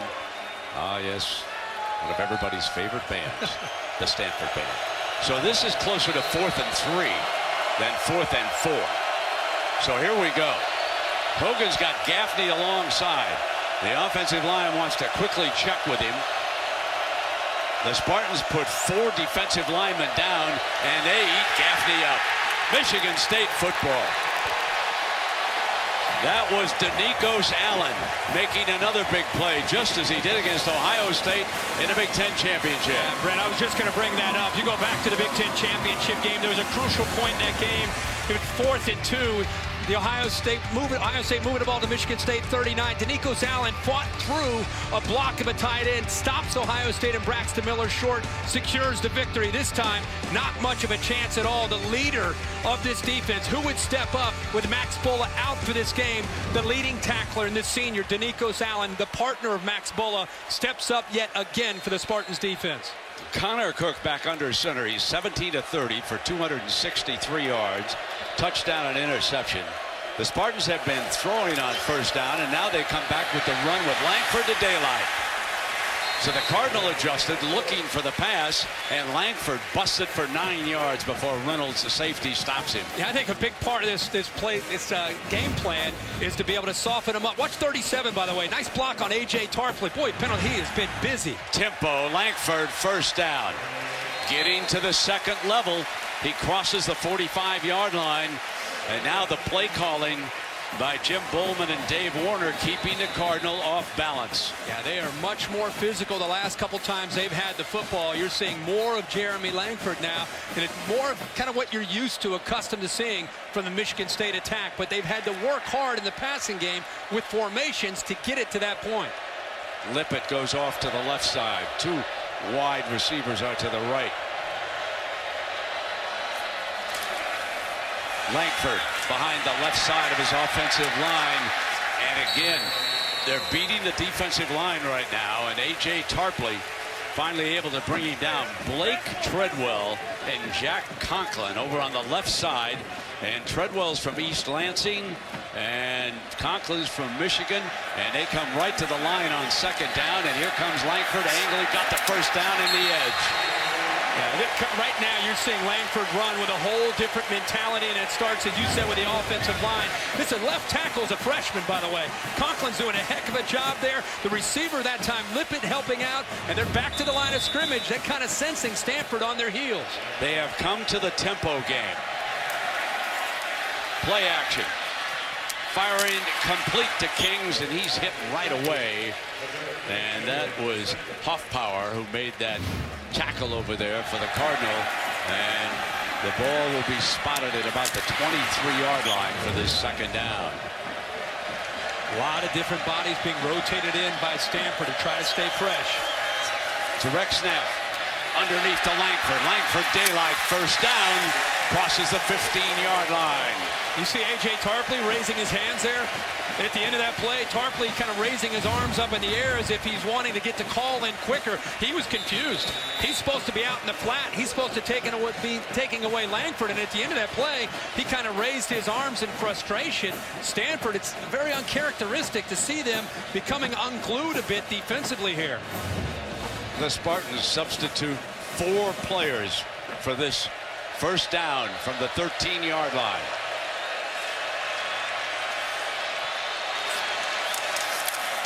Power with Langford, and again, fumble! Cardinal pounces down on it. Let's see. They've got it. Langford fumbles, and Stanford recovers. The second Michigan State turnover of this game. Brent, Shane Scove got his hand on the football. The leader of this team, he has been blitzing quite a bit. 11 gets his hand right there on the football, jars it loose. Richards is there, and Morrow ends up coming up with the recovery. But the leader, once again, Shane Scove, comes up with a play for this Stanford defense. I think that had been about the only thing that could have slowed down Michigan State on that drive. They were moving the football right down the field, deep into Stanford territory, and then they turn it over, their first turnover of the night. And so now Hogan and the Cardinal will go to work.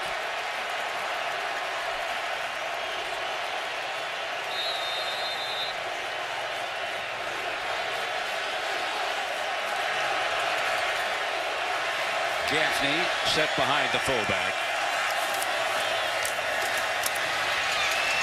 Picks his way over around that right side. Scove doing everything he can. I mentioned they had a lot of different bodies rotated in there. Michigan State, look at that push that they're getting. I mean, that's a great gain there on first down. But the effort to not give up on the play, to jar that football loose and get the ball back to Kevin Hogan in the offense. It's the fourth time that Stanford has started a drive inside their own 15-yard line. Second down. Gaffney cuts off the stretch play. Going to get swallowed in the shadow of the end zone. Gave up yards when he cut back. Reynolds and Lewis got there for the Spartans. And Brent, you know this. They are relentless in their approach. Look at them. They're attacking. Ellsworth firing through. Danico Sallin. You think you can get the cutback? There's the backside safety to the field, taking that away. Remember I said they want to beg you to throw the football, challenge you to see if you can execute your passing game against one-on-one coverage. Such confidence in those corners out on an island. Turns the other 9 loose against the run game. Makes it very tough to run the football against the Spartans. Third down and 14. Gaffney. And he makes it to the 6-yard line. Stanford forced to punt again. Jones makes the stop. All we heard about is how would Michigan State and Pat Narduzzi do without their leader, Max Bulla. They came across to us very confident in the system. They're sure they'd miss Max Bulla. 40 straight starts, the leader of this defense. So far through now through 3 quarters, what an amazing effort in their preparation and the way they've executed against this Stanford offense. So Stanford will be punting when we start the fourth quarter, and the Spartans will be looking for great field position. Scove saved the day, but only for 3 downs. Into the third quarter. We'll be back after these messages. You're watching the Rose Bowl game, presented by Vizio on ESPN.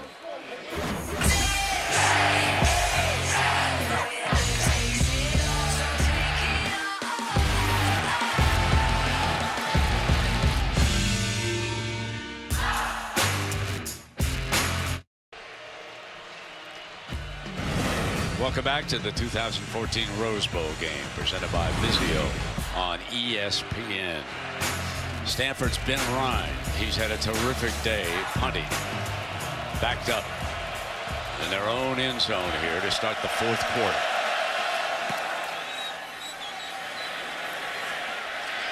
And Kings got a return. Left alley. Out of bounds. Great field position. Best starting field position of the game coming up here for the Spartans. Then the game clearly feels that the momentum has swung in favor of Michigan State here in this second half. Kings does a great job this time of recognizing the short punt, not calling the fair catch, being able to find that initial seam, and then accelerating downfield and getting as many yards as he can. Fowler will be the wide receiver to the right. They'll have him one-on-one. He's made 2 terrific catches in this game so far. Cook under center.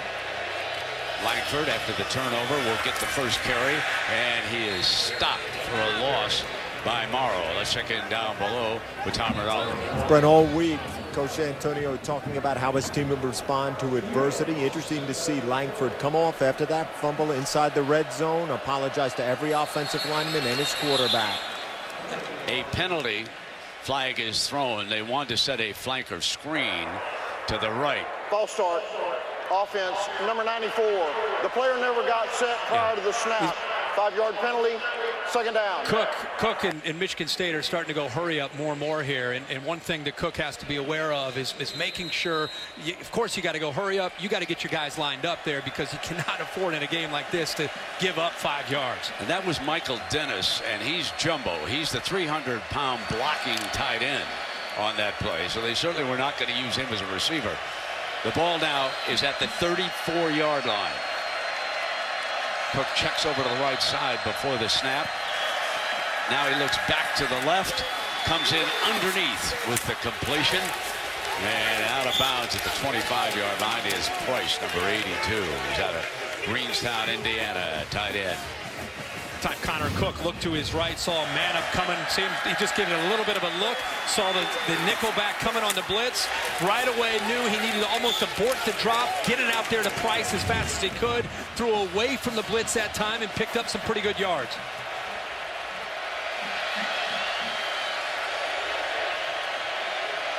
Third down for the Spartans. Cook, nickel blitzer picked up. Touchdown! Tony Lippett, the junior from Detroit, against the blitz. Cook rifles a touchdown pass to Lippett. Another third down strike for Connor Cook. They're going to make sure that his right knee did not touch. I thought he got in. Well, he's reaching across. He touches, but I think the ball is across. Breaks the plane for the touchdown. Stayed on top of Lyons. By the time he touched down, it looked like he was across and looked like a touchdown to me.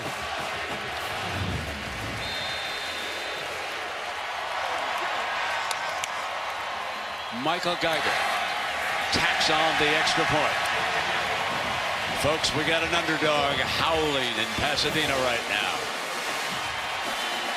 The maligned Big Ten with a chance to win the 100th edition of the Rose Bowl game. And if Cook keeps up throws like that, they will come away with a win. Right on the money to Lippett.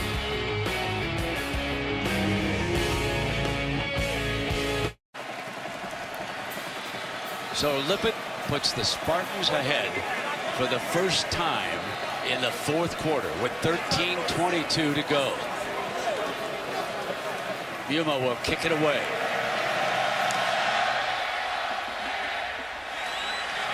Here's Montgomery from the 4. Got great speed if he can get a lane. And he's out to the 31-yard line. Brett, you go back to this touchdown. It's third down, and Stanford's going to bring pressure over here. Manum and also Scove coming here. What's interesting is Ed Reynolds moves to the middle of the field, and that creates an opening and a seam in this defense. But I think the eyes of the quarterback, Connor Cook, moved Ed Reynolds over to the middle, and that's what created an even larger seam there. See his eyes? His eyes looking off to the right. Ed Reynolds jumped on that. You could see his helmet there flash and opened up a big throwing lane there on third down, and Lippett took advantage of it. Ty Montgomery is down at the 30-yard line. He has not gotten up since returning the kickoff, and he's being tended to now by the Stanford medical staff. He is by far their most dangerous wide receiver. He's caught 3 balls, but for only 21 yards here today. But on the season, he's caught over 60 passes for almost 1,000 yards. We'll take a break, and we'll come back. Now, let's hope that he's going to be okay. The 2014 Rose Bowl game is brought to you by Nissan and the all-new Rogue. Nissan, innovation that excites. Taco Bell, sometimes you gotta live más. AT&T, rethink possible. And the new Surface. Follow at ESPN CFB for all bowl instant replays. Rose Bowl photos from 1990 to 2013. David Boston into the end zone for the Buckeyes of Ohio State on that last drive against Jake Plummer and Arizona State. First down and 10. Coming up now for Hogan and the Cardinal. They go jumbo in that backfield.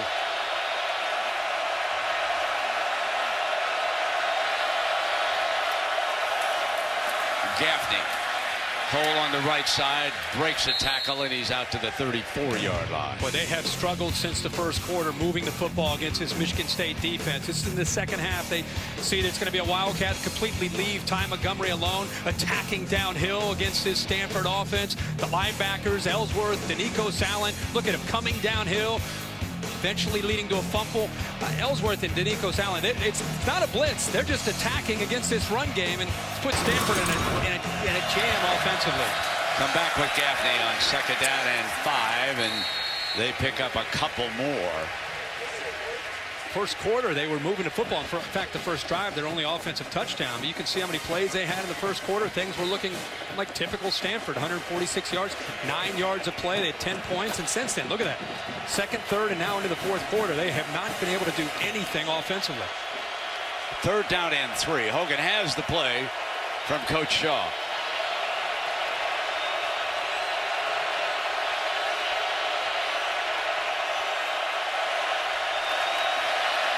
Roll the pocket to the right and throw incomplete. And it is 4th down.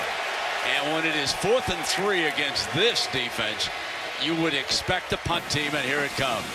That is a tough ask by Whitfield and Hogan.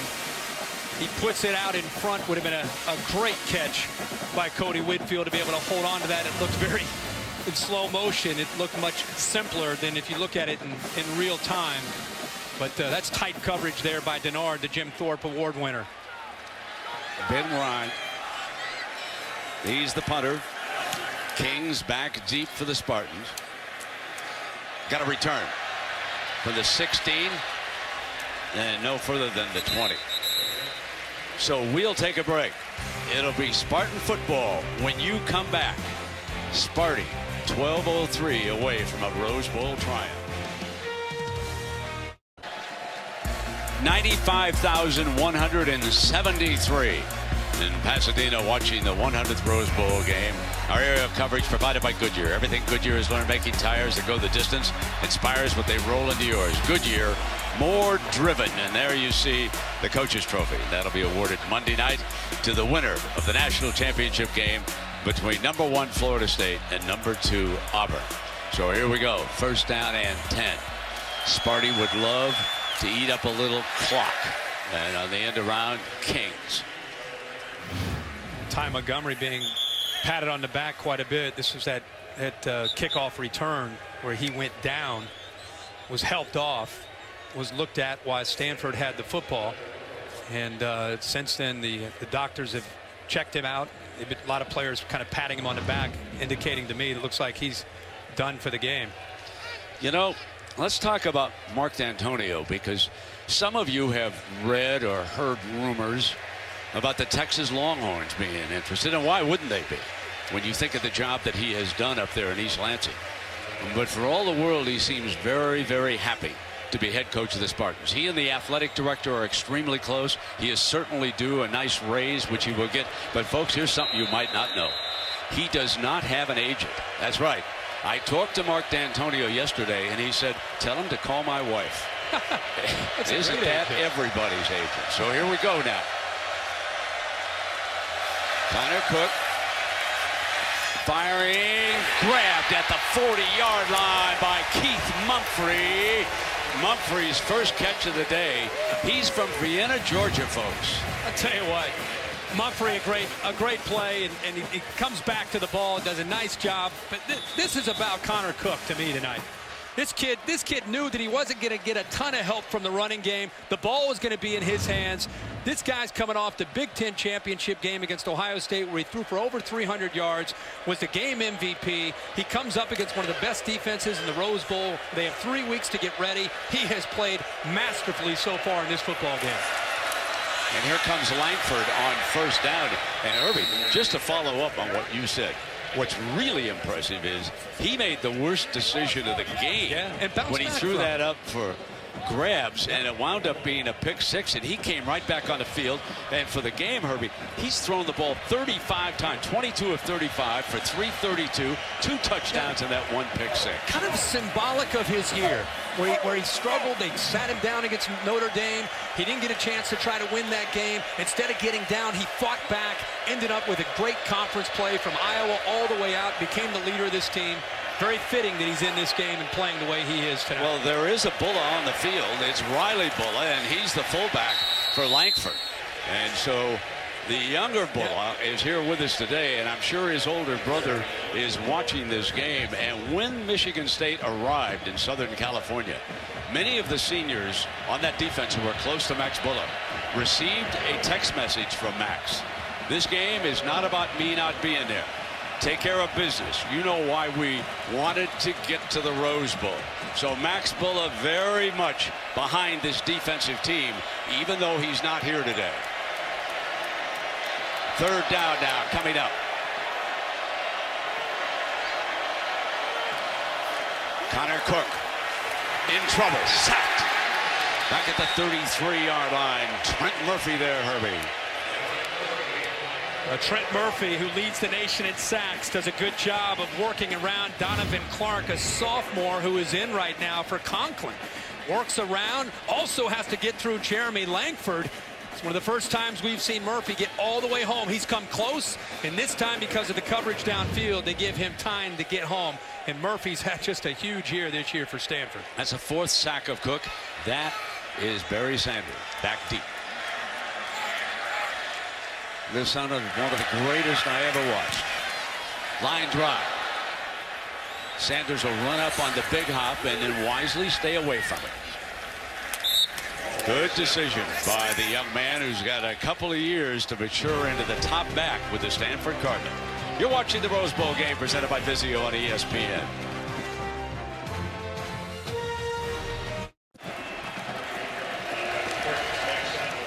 Happy New Year, everybody. 9 minutes left in a very, very well-played Rose Bowl game. Stanford led early, now trails Michigan State. Stanford with the 1st and 10. Play action, Hogan, and they bring the end around, and a leveling block in the backfield. Rector with speed, the ball carrier crosses midfield. But I'm telling you, what a block in the backfield by Hewitt. He leveled the defender and set up this 27-yard gain. And Michael Rector kind of sets this up, Brent, with a little hesitation move to give him the angle right there to lay him out. And then look at the white jerseys setting up a convoy down the right sideline. But, Brent, we have a fast-flowing defense. Misdirection, reverses, great block by Hewitt. That's a good call, and it's almost like David Shaw and Mike Bloomgren have waited for the right time to call that play. That was a decleater on that block by Hewitt. Leading Gaffney now. It is hard going against this Spartan front, even without Max Bulla. Kyler Ellsworth and Darian Harris have held down the fort at that middle linebacking spot. D'Antonio, he was confident that these two fellas could do it physically, and so far they have. Sure have, and it's just the DNA of their offense. Even though they have struggled, it's like running into a wall at times. They continue to go back to that power play, the backside guard pulling around, the fullback leading through. There's just not a lot of room so far for Tyler Gaffney to work at, other than that first drive. 2nd down and 8. Play action again from Hogan. Has time. Fires deep. And there's a penalty. A penalty flag has been thrown. I believe Denard was the defensive back. Yes, the winner of the Jim Thorpe. Darquez Denard was with Devin Cajuste. Cajuste can surprise you. He had ACL surgery, but he has not lost his speed. Holding. Defense, number 31. 10-yard penalty, automatic, first down. Cajuste 6'4", about 230 pounds, matched up against Denard. This is a great matchup, and watch him work to the outside to set up the move back to the middle, and there's no question about it. Denard was physical, but once he tries to pull away, Cajuste, see him setting it up, then he pulls away, but you couldn't see the left hand grabbed onto the jersey of Cajuste. And we go to the Wildcat again for the 3rd time in this game. Gaffney will keep it. Tries to squeeze in behind the tight end and the tackle there, and a pretty decent gain as he crosses the 30-yard line on this 1st down. So they show the Wildcat as a change of pace. They did it, folks, even when Andrew Luck was the quarterback. So for Coach David Shaw, that's just simply part of his offense. And don't you dare second guess him on it. Experience, folks, a great teacher. 2nd down now.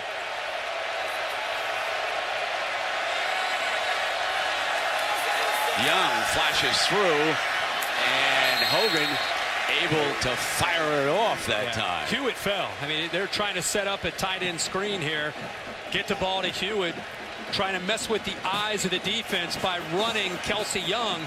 Anytime you see 39 going in motion, you're thinking about a jet sweep. They're trying to freeze the linebackers and safeties and then just dump it to 85. He just slipped and lost his balance. 3rd down and 7.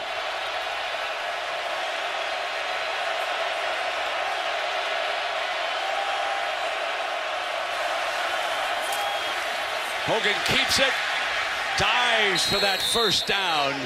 Great effort by the quarterback that time. Williamson coming up, and you can see that side judge coming down, and that would give them a 1st and 10.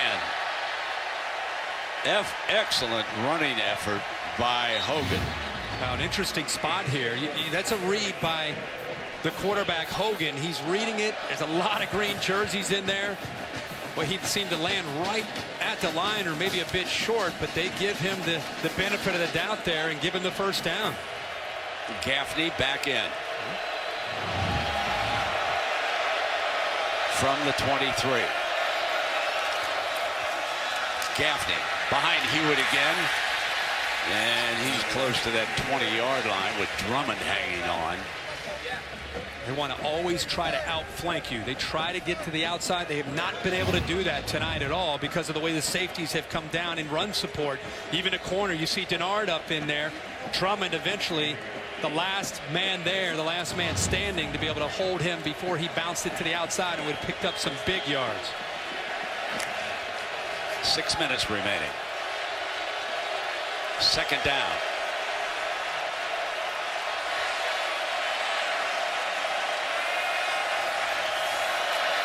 Play action and sacked back at the 29-yard line by Denzel Drone got to him. Pat Narduzzi will take chances. There's no doubt about it. Drone is over here. You also have a blitz coming from here. They're taking a chance and guessing that he may try to roll out. It's exactly what they do, and Drone, the senior, does a great job of bringing that pressure, anticipating that bootleg, which Stanford does a lot. And you see Pat Narduzzi has worked his way from the press box down to the sideline, as he often does for Michigan State's defense. The throwing down for Kevin Hogan and Stanford. 3rd and 16, 5.5 to go. Quick pitch to the outside. And down across the 20-yard line is Barry Sanders, but he's short of that 1st down. Right away, he sends out the field goal unit. 5.5 minutes to go here, and he's thinking about 3 points here, trying to get a stop and getting the football back. This is the first time that Stanford has been in the red zone since the 1st quarter. It is 4th down and 5.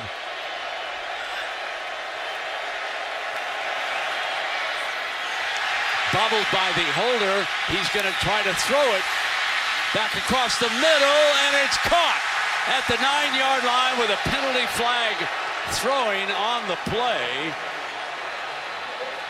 So one of their jumbo linemen got out, but is he eligible?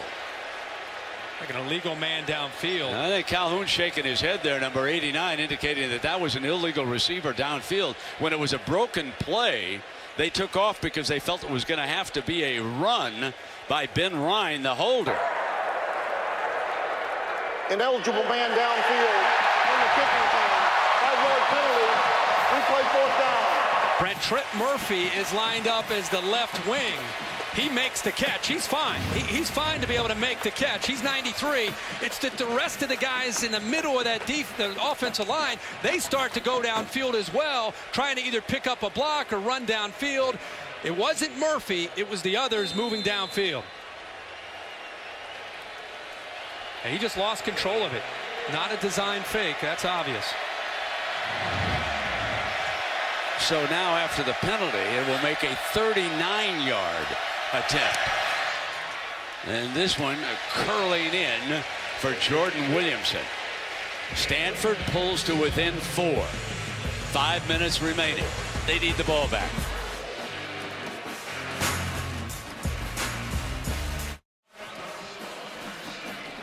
So David Shaw was seeking an explanation. Walt Anderson, the head of the Big 12, officials is up here in the booth with us. And Walt, as you watched that play, was that a good call, ineligible receiver downfield? Right. The player who's lined up on the end of the line and the up back are both eligible receivers. But once the other linemen go more than 3 yards downfield, then that would be an ineligible downfield. Yeah.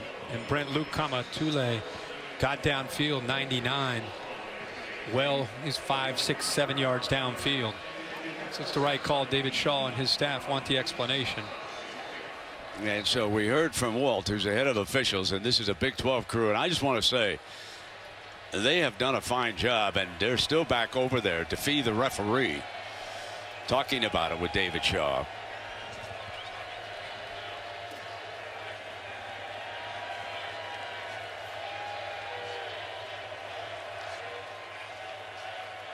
So Stanford will be kicking off with 5:05 to go, and they trail 24-20. Shelton and Ellsworth are back deep, and now DeFee is over there with Coach D'Antonio.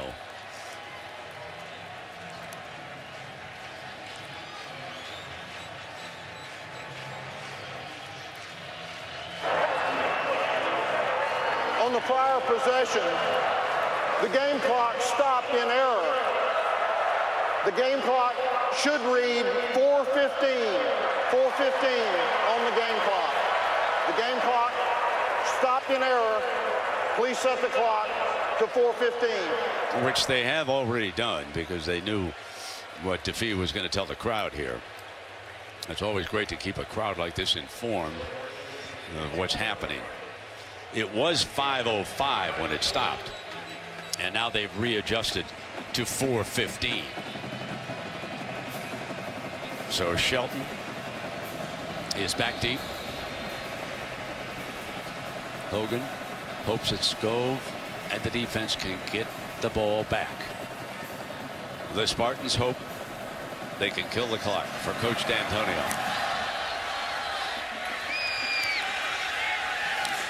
And the Spartans will start from the 25. You go back to the field goal just to have closure here. Garnett, 98, is the guy that you want to keep an eye on. Joshua Garnett. He actually efforts here, Brent. You'll see as the play goes on, there's a fire call. They start to take off. Look at him right here, what he does, right up here. He's thinking about the same thing that we're all thinking about. He hesitated, he tried to wait, but eventually he got too far down the field, and that's why the call was made.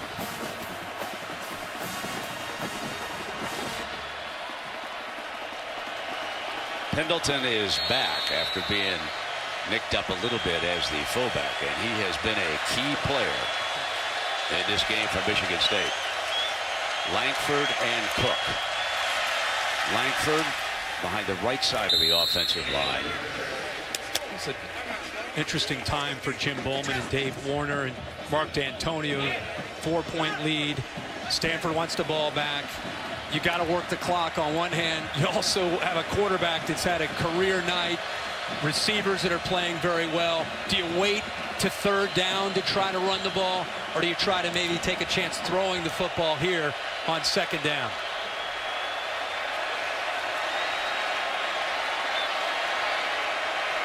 Cook is in the gun.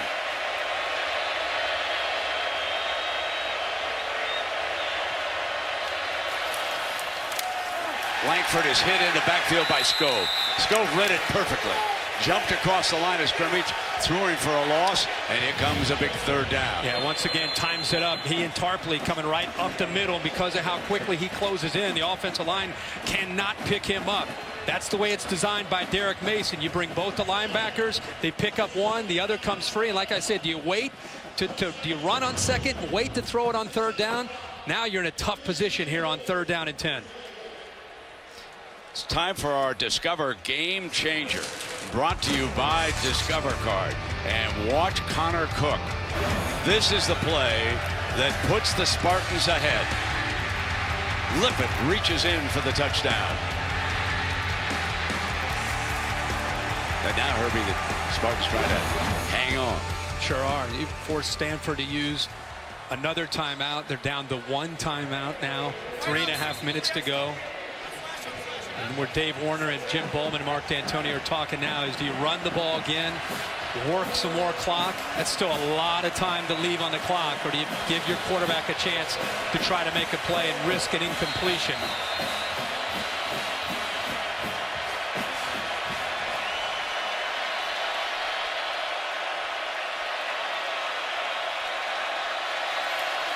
Cook is going to put it up. Broken up. And it's 4th down. The Cardinal will get the ball back at 3:19. The nickel man over there, Umanum Uswa, does a great job. Uswa Umanum. Umanum makes the play here. Brent, late in the flat. Late in the flat on a 3rd down call late in the game. Michigan State fortunate that Umanum did not step right in front of that. He had a crucial interception in last year's Rose Bowl that made him the defensive MVP. He almost had another one there. Barry Sanders back deep again for the Cardinal. Sadler is the punter. Line drive. Barry's going to let it roll. Doesn't want to risk it blowing up, and they will start from the 25-yard line. So here comes Kevin Hogan after that 51-yard punt. He has 3:06 to work with. Well, this is what every quarterback dreams of that grows up in the Big Ten or Pac-12 region. Down 4, game on the line, 1 timeout, touchdown wins the game and wins the 100th Rose Bowl. Kevin Hogan gets a chance to live that dream, and it's a great point that our crew brings up. He'll have to try to do it without Ty Montgomery, who is out with the apparent injury to one of his legs. So it's going to be up to Cody Whitfield, Kelsey Young, Michael Rector, Devin Kajus are going to have to step up in his absence. Anthony Wilkerson, the blocker, comes in. Hogan keeps it to start this series, and he's up to the 29-yard line as the clock continues to run. The 3rd time we've seen him run that form of the zone read where they have a back go kind of parallel to the line of scrimmage. He's reading the defensive end, the play side defensive end. If he takes the back, he pulls it. If he stays on him, he'll give it. Time he went with the back, Wilkerson, and he pulled it out. Ricky Seal into the backfield. Cody Whitfield. And they slip it out to Seal now. And he's across the 30-yard line. And that's the first time he's touched the ball, with Hoover making the stop. And now coming back is Tyler Gaffney. He will replace Seal, who was in for 1 play. And it is number 9, Cody Whitfield, who has picked up the reps from Ty Montgomery. Bob Whitfield's son has 1 touchdown catch this season, and it was spectacular. Expect pressure from Michigan State's linebackers and safeties here. And they will continue to try to run the ball, and Gaffney is eaten up on this play. What'd you think of that call, Herbie? Danico's Allen again, and timeout. That's the last timeout for Stanford. And how about Kyler Ellsworth getting in there, the senior former walk-on who's in there for Max Bulla. He's been playing a lot of football tonight trying to defend this run. 41 right in the middle of this, gets off of a block and runs right into the middle of the trenches and hits Tyler Gaffney and pushes him back. You see a lot of green jerseys, but I'm with you. Interesting call there on 3rd down and short.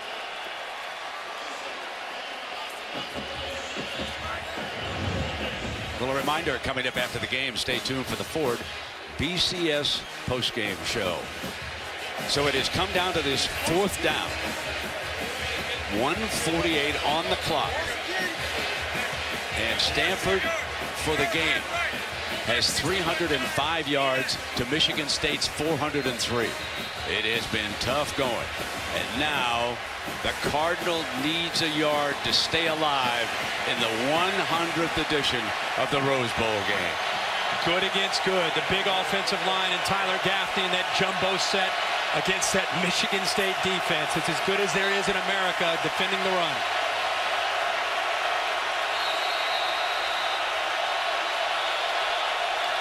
Mark D'Antonio, Brent, will call a timeout. Took a look at the set. Now remember, without Max Bulla out there as his middle linebacker, It is much easier if the coaching staff communicates directly with this defense rather than flashing signals. You saw the defensive coordinator down on the field, and it's much easier to tell them what to do. The one thing that you miss with a Max Bulla is being a quarterback out there on the field defensively. They don't have it. So keeping a couple of timeouts, D'Antonio and Narduzzi use one right now, and you can see the defensive coordinator in the middle of that huddle, and D'Antonio is listening to every word. He played defensive back at South Carolina. He was a defensive coordinator at Ohio State for Jim Tressel when they won a national championship. Man knows defense. 4th down and 1 now for the Cardinal.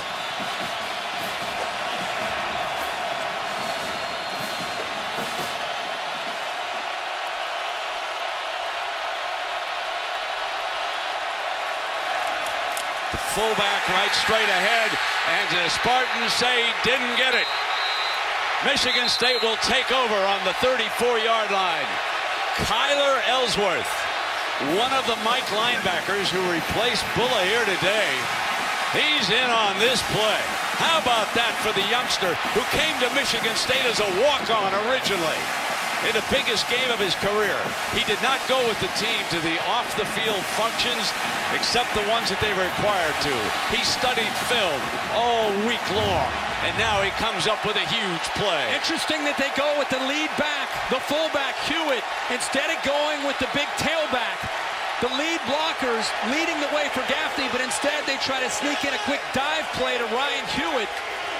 Did not catch Michigan State off guard. Ellsworth elevates, and how fitting that Harris is involved there as well to make that play, and they will review it just to confirm the spot.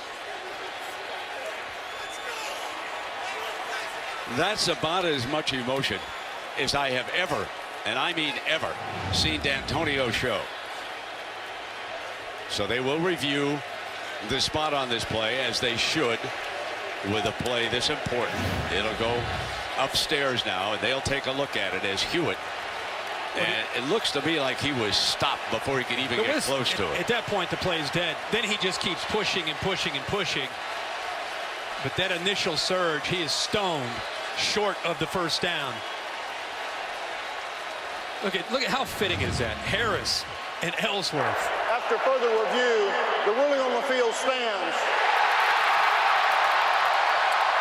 A green eruption at the Rose Bowl.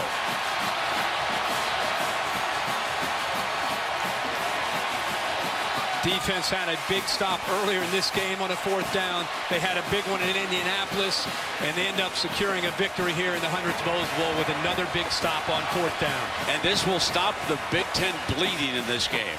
They had lost 3 in a row. The greatest formation of Connor Cook's life.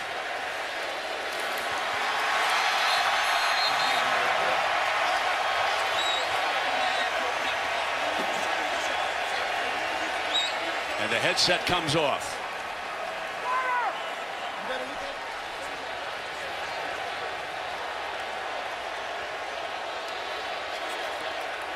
The young man who took over following the only Michigan State loss of the season, and that was at South Bend against Notre Dame. He was taken out in the 4th quarter, but during the week off after the loss, the coaches said, we've got to make a decision. And they said, let's go with the youngster.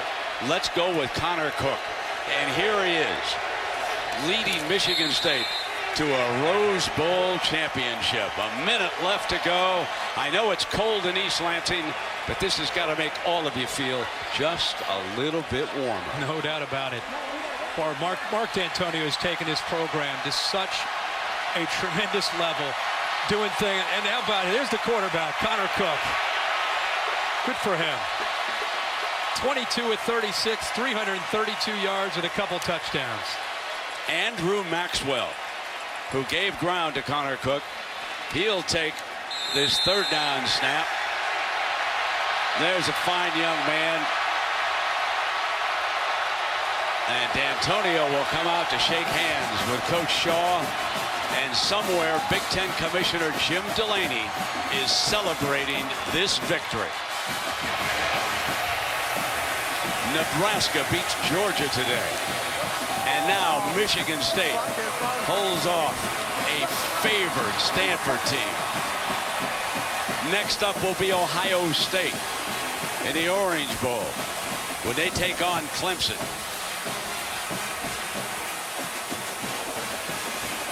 There's nothing like the Rose Bowl game, and of course it will undergo a huge change after this matchup between the Big Ten and the Pac-12. Next year it'll be one of the semifinal games. But for the time being and this moment, it's old school Rose Bowl, the 100th edition of the Rose Bowl game, and Michigan State wins it. Let's go down to Tom Rinaldi and Coach D'Antonio. Brent, thank you very much. Why don't you put that cap on? There we go. You came here in the spring on an alumni function. You took a detour. You stood on this field in May, and your daughters recorded a video of you envisioning this moment. How does it live up to it in reality? You know, I just knew we were going to have a special football team this year. There's no question in my mind, and got great leadership from our guys, all of our seniors, great leadership. Our guys came to play, just fought back tonight, and some type of way, we got it done. How fitting is it that it comes down to a 4th down and 1 with this defense? Yeah, real fitting. You know, our defense played outstanding. Great call by Narduzzi, something we had not shown. We were firm in the middle and got it done. You know, great job by Stanford, you know, but we're 13-1 football team. We're in the Rose Bowl. It can't get much better than that. We talk so much about Max Buller's absence. Tyler Ellsworth is the guy who flies through and makes that play. What did that mean to you about next man up? Well, we got guys. We got guys on our football team that play a lot of football. You know, we're deep. We're deep on our football team, and we're going to get deeper with some of the recruits that are coming our way. But, you know, it's an exciting time. You know, Kyler, great game. Darian Harris filled in, but, you know, big plays around the board. You know, it's hard for me to say who played out well, but just big plays. The 26 years it took this program to get back here. I could see it in your face, and I know what this school means to you and these players. How do you sum up the moment? I'll tell you how you sum up the moment. You're going to be able to come back here and see Michigan State up there winning on that plaque outside this Rose Bowl 50 years from now with your grandchildren. That's what you're going to be able to do. Congratulations. Well done for Spartan Nation. Thank you very much. Our guys showed out tonight. Spartan Nation is here and alive. Go Green. Love everybody home. Congratulations. Brent. Thank you very much, Tom. Now, Tom asked you about this video. Take a look and take a listen. Last May. Hey guys, welcome to the Rose Bowl. Had an opportunity to come out here in late May and just walk on the field a little bit. And this is where we make it happen. So January 1st of this year, or 2014 as we get into it, it'll be our time. It will be our time.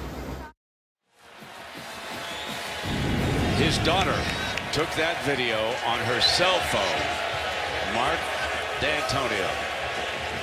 Wow. What a win for the Michigan State Spartans and Coach D'Antonio. And when you get him back home, folks, lock the door. Don't let him even think about it anyplace else. Let's go back, Herbie, to that play that D'Antonio talked about. He just told Tom Rinaldi that they saved this blitz where they brought both these linebackers. You see them both elevate, go up and over. Still very surprised that Hewitt, the lead back, gets the football instead of leading the way for Gaffney, but they gave him the ball, and Michigan State would not be denied. It just, the game was so symbolic of the year that Michigan State had. They were down 10 in the first quarter, uncharted waters, and instead of giving in, they fought back. Just like when they gave up 24 unanswered to Ohio State and Indianapolis, they fought back. It's just who they are. It's the team that they've become, and they have so much to be proud of. The sideline erupting after that play. Now, where is that traditional bath? D'Antonio's quick. That's the only thing they missed all day, folks. They didn't get close to Mark D'Antonio. How about that? They got to get him for that. When Connor Cook there hugging his coach. What a game for Connor Cook. So let's go down now to the presentation stand, and here is Chris Fowler. Brent, thank you, folks. I'm joined by Mark D'Antonio and some happy Spartans. Also joined by Ben Wong, the president and CEO of our title sponsor, Vizio.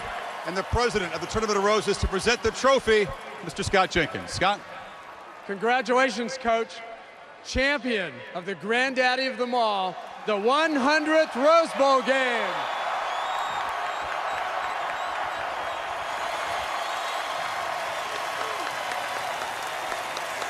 Mark, congratulations. A moment more than a quarter century in the making for Michigan State's fans. You've been in coaching 33 years, 7 years at Michigan State, all building to this achievement. What are you most proud of tonight? Completion.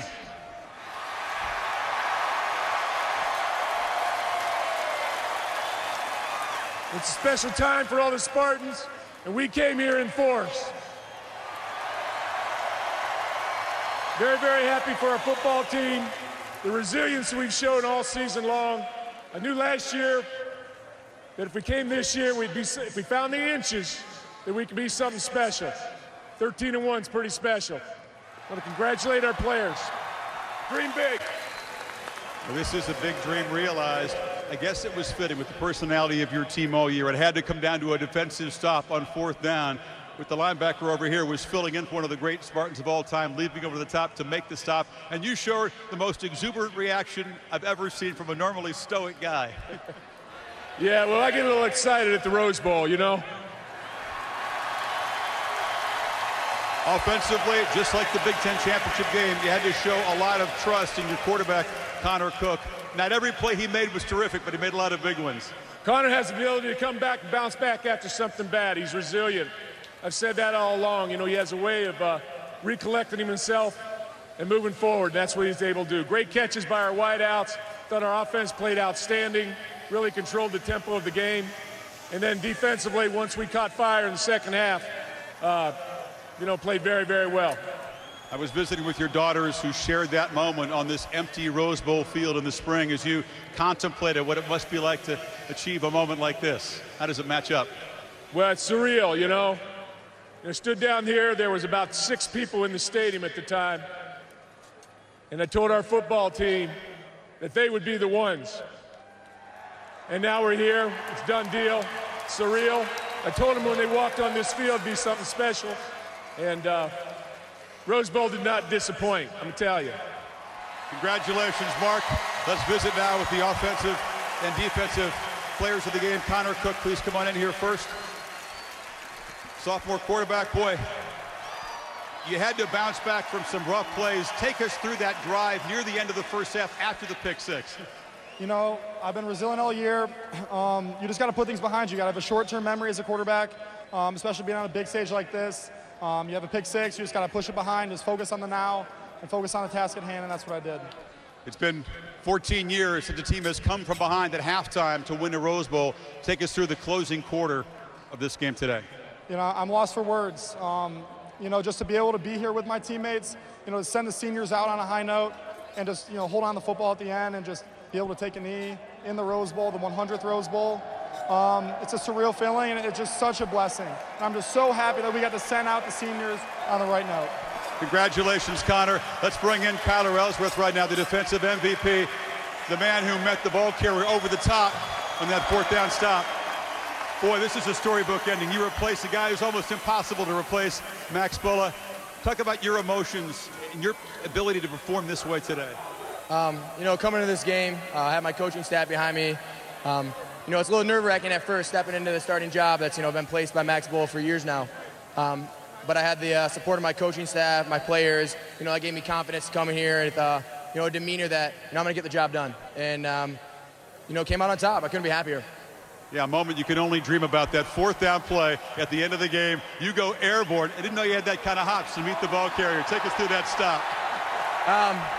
You know, all week in practice, you know, we've been talking about, you know, when they get all their big guys in there, the backside guy, it's going to be tough to make a play unless you launch yourself. You go over the top. And, you know, when I saw their offensive lineman stance, real close splits, they were going to take the defensive line needs out.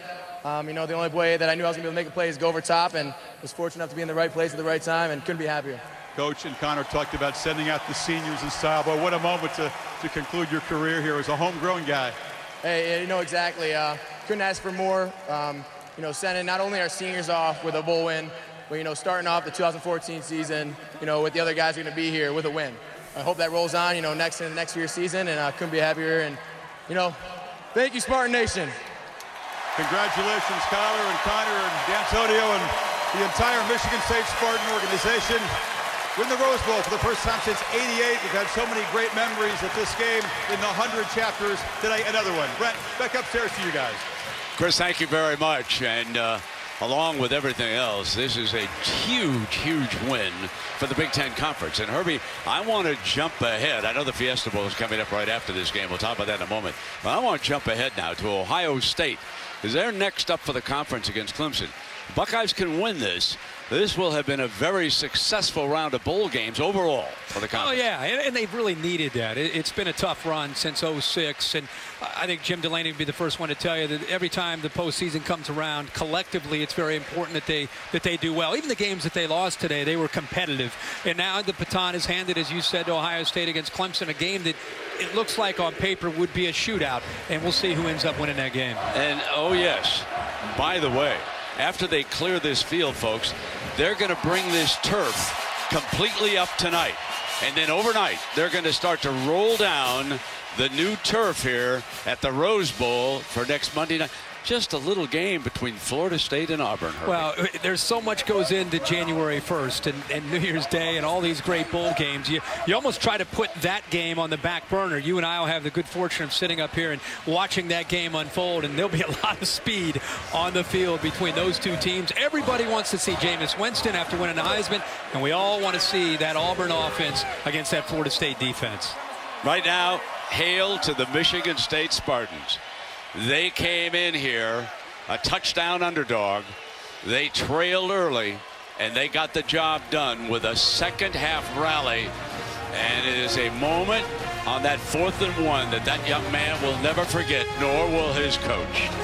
24-20, Spartans win it. Now let's go to Sean McDonough, Chris Spielman at Glendale, the Tostitos Fiesta Bowl. Take it away, Sean. Good luck with that game.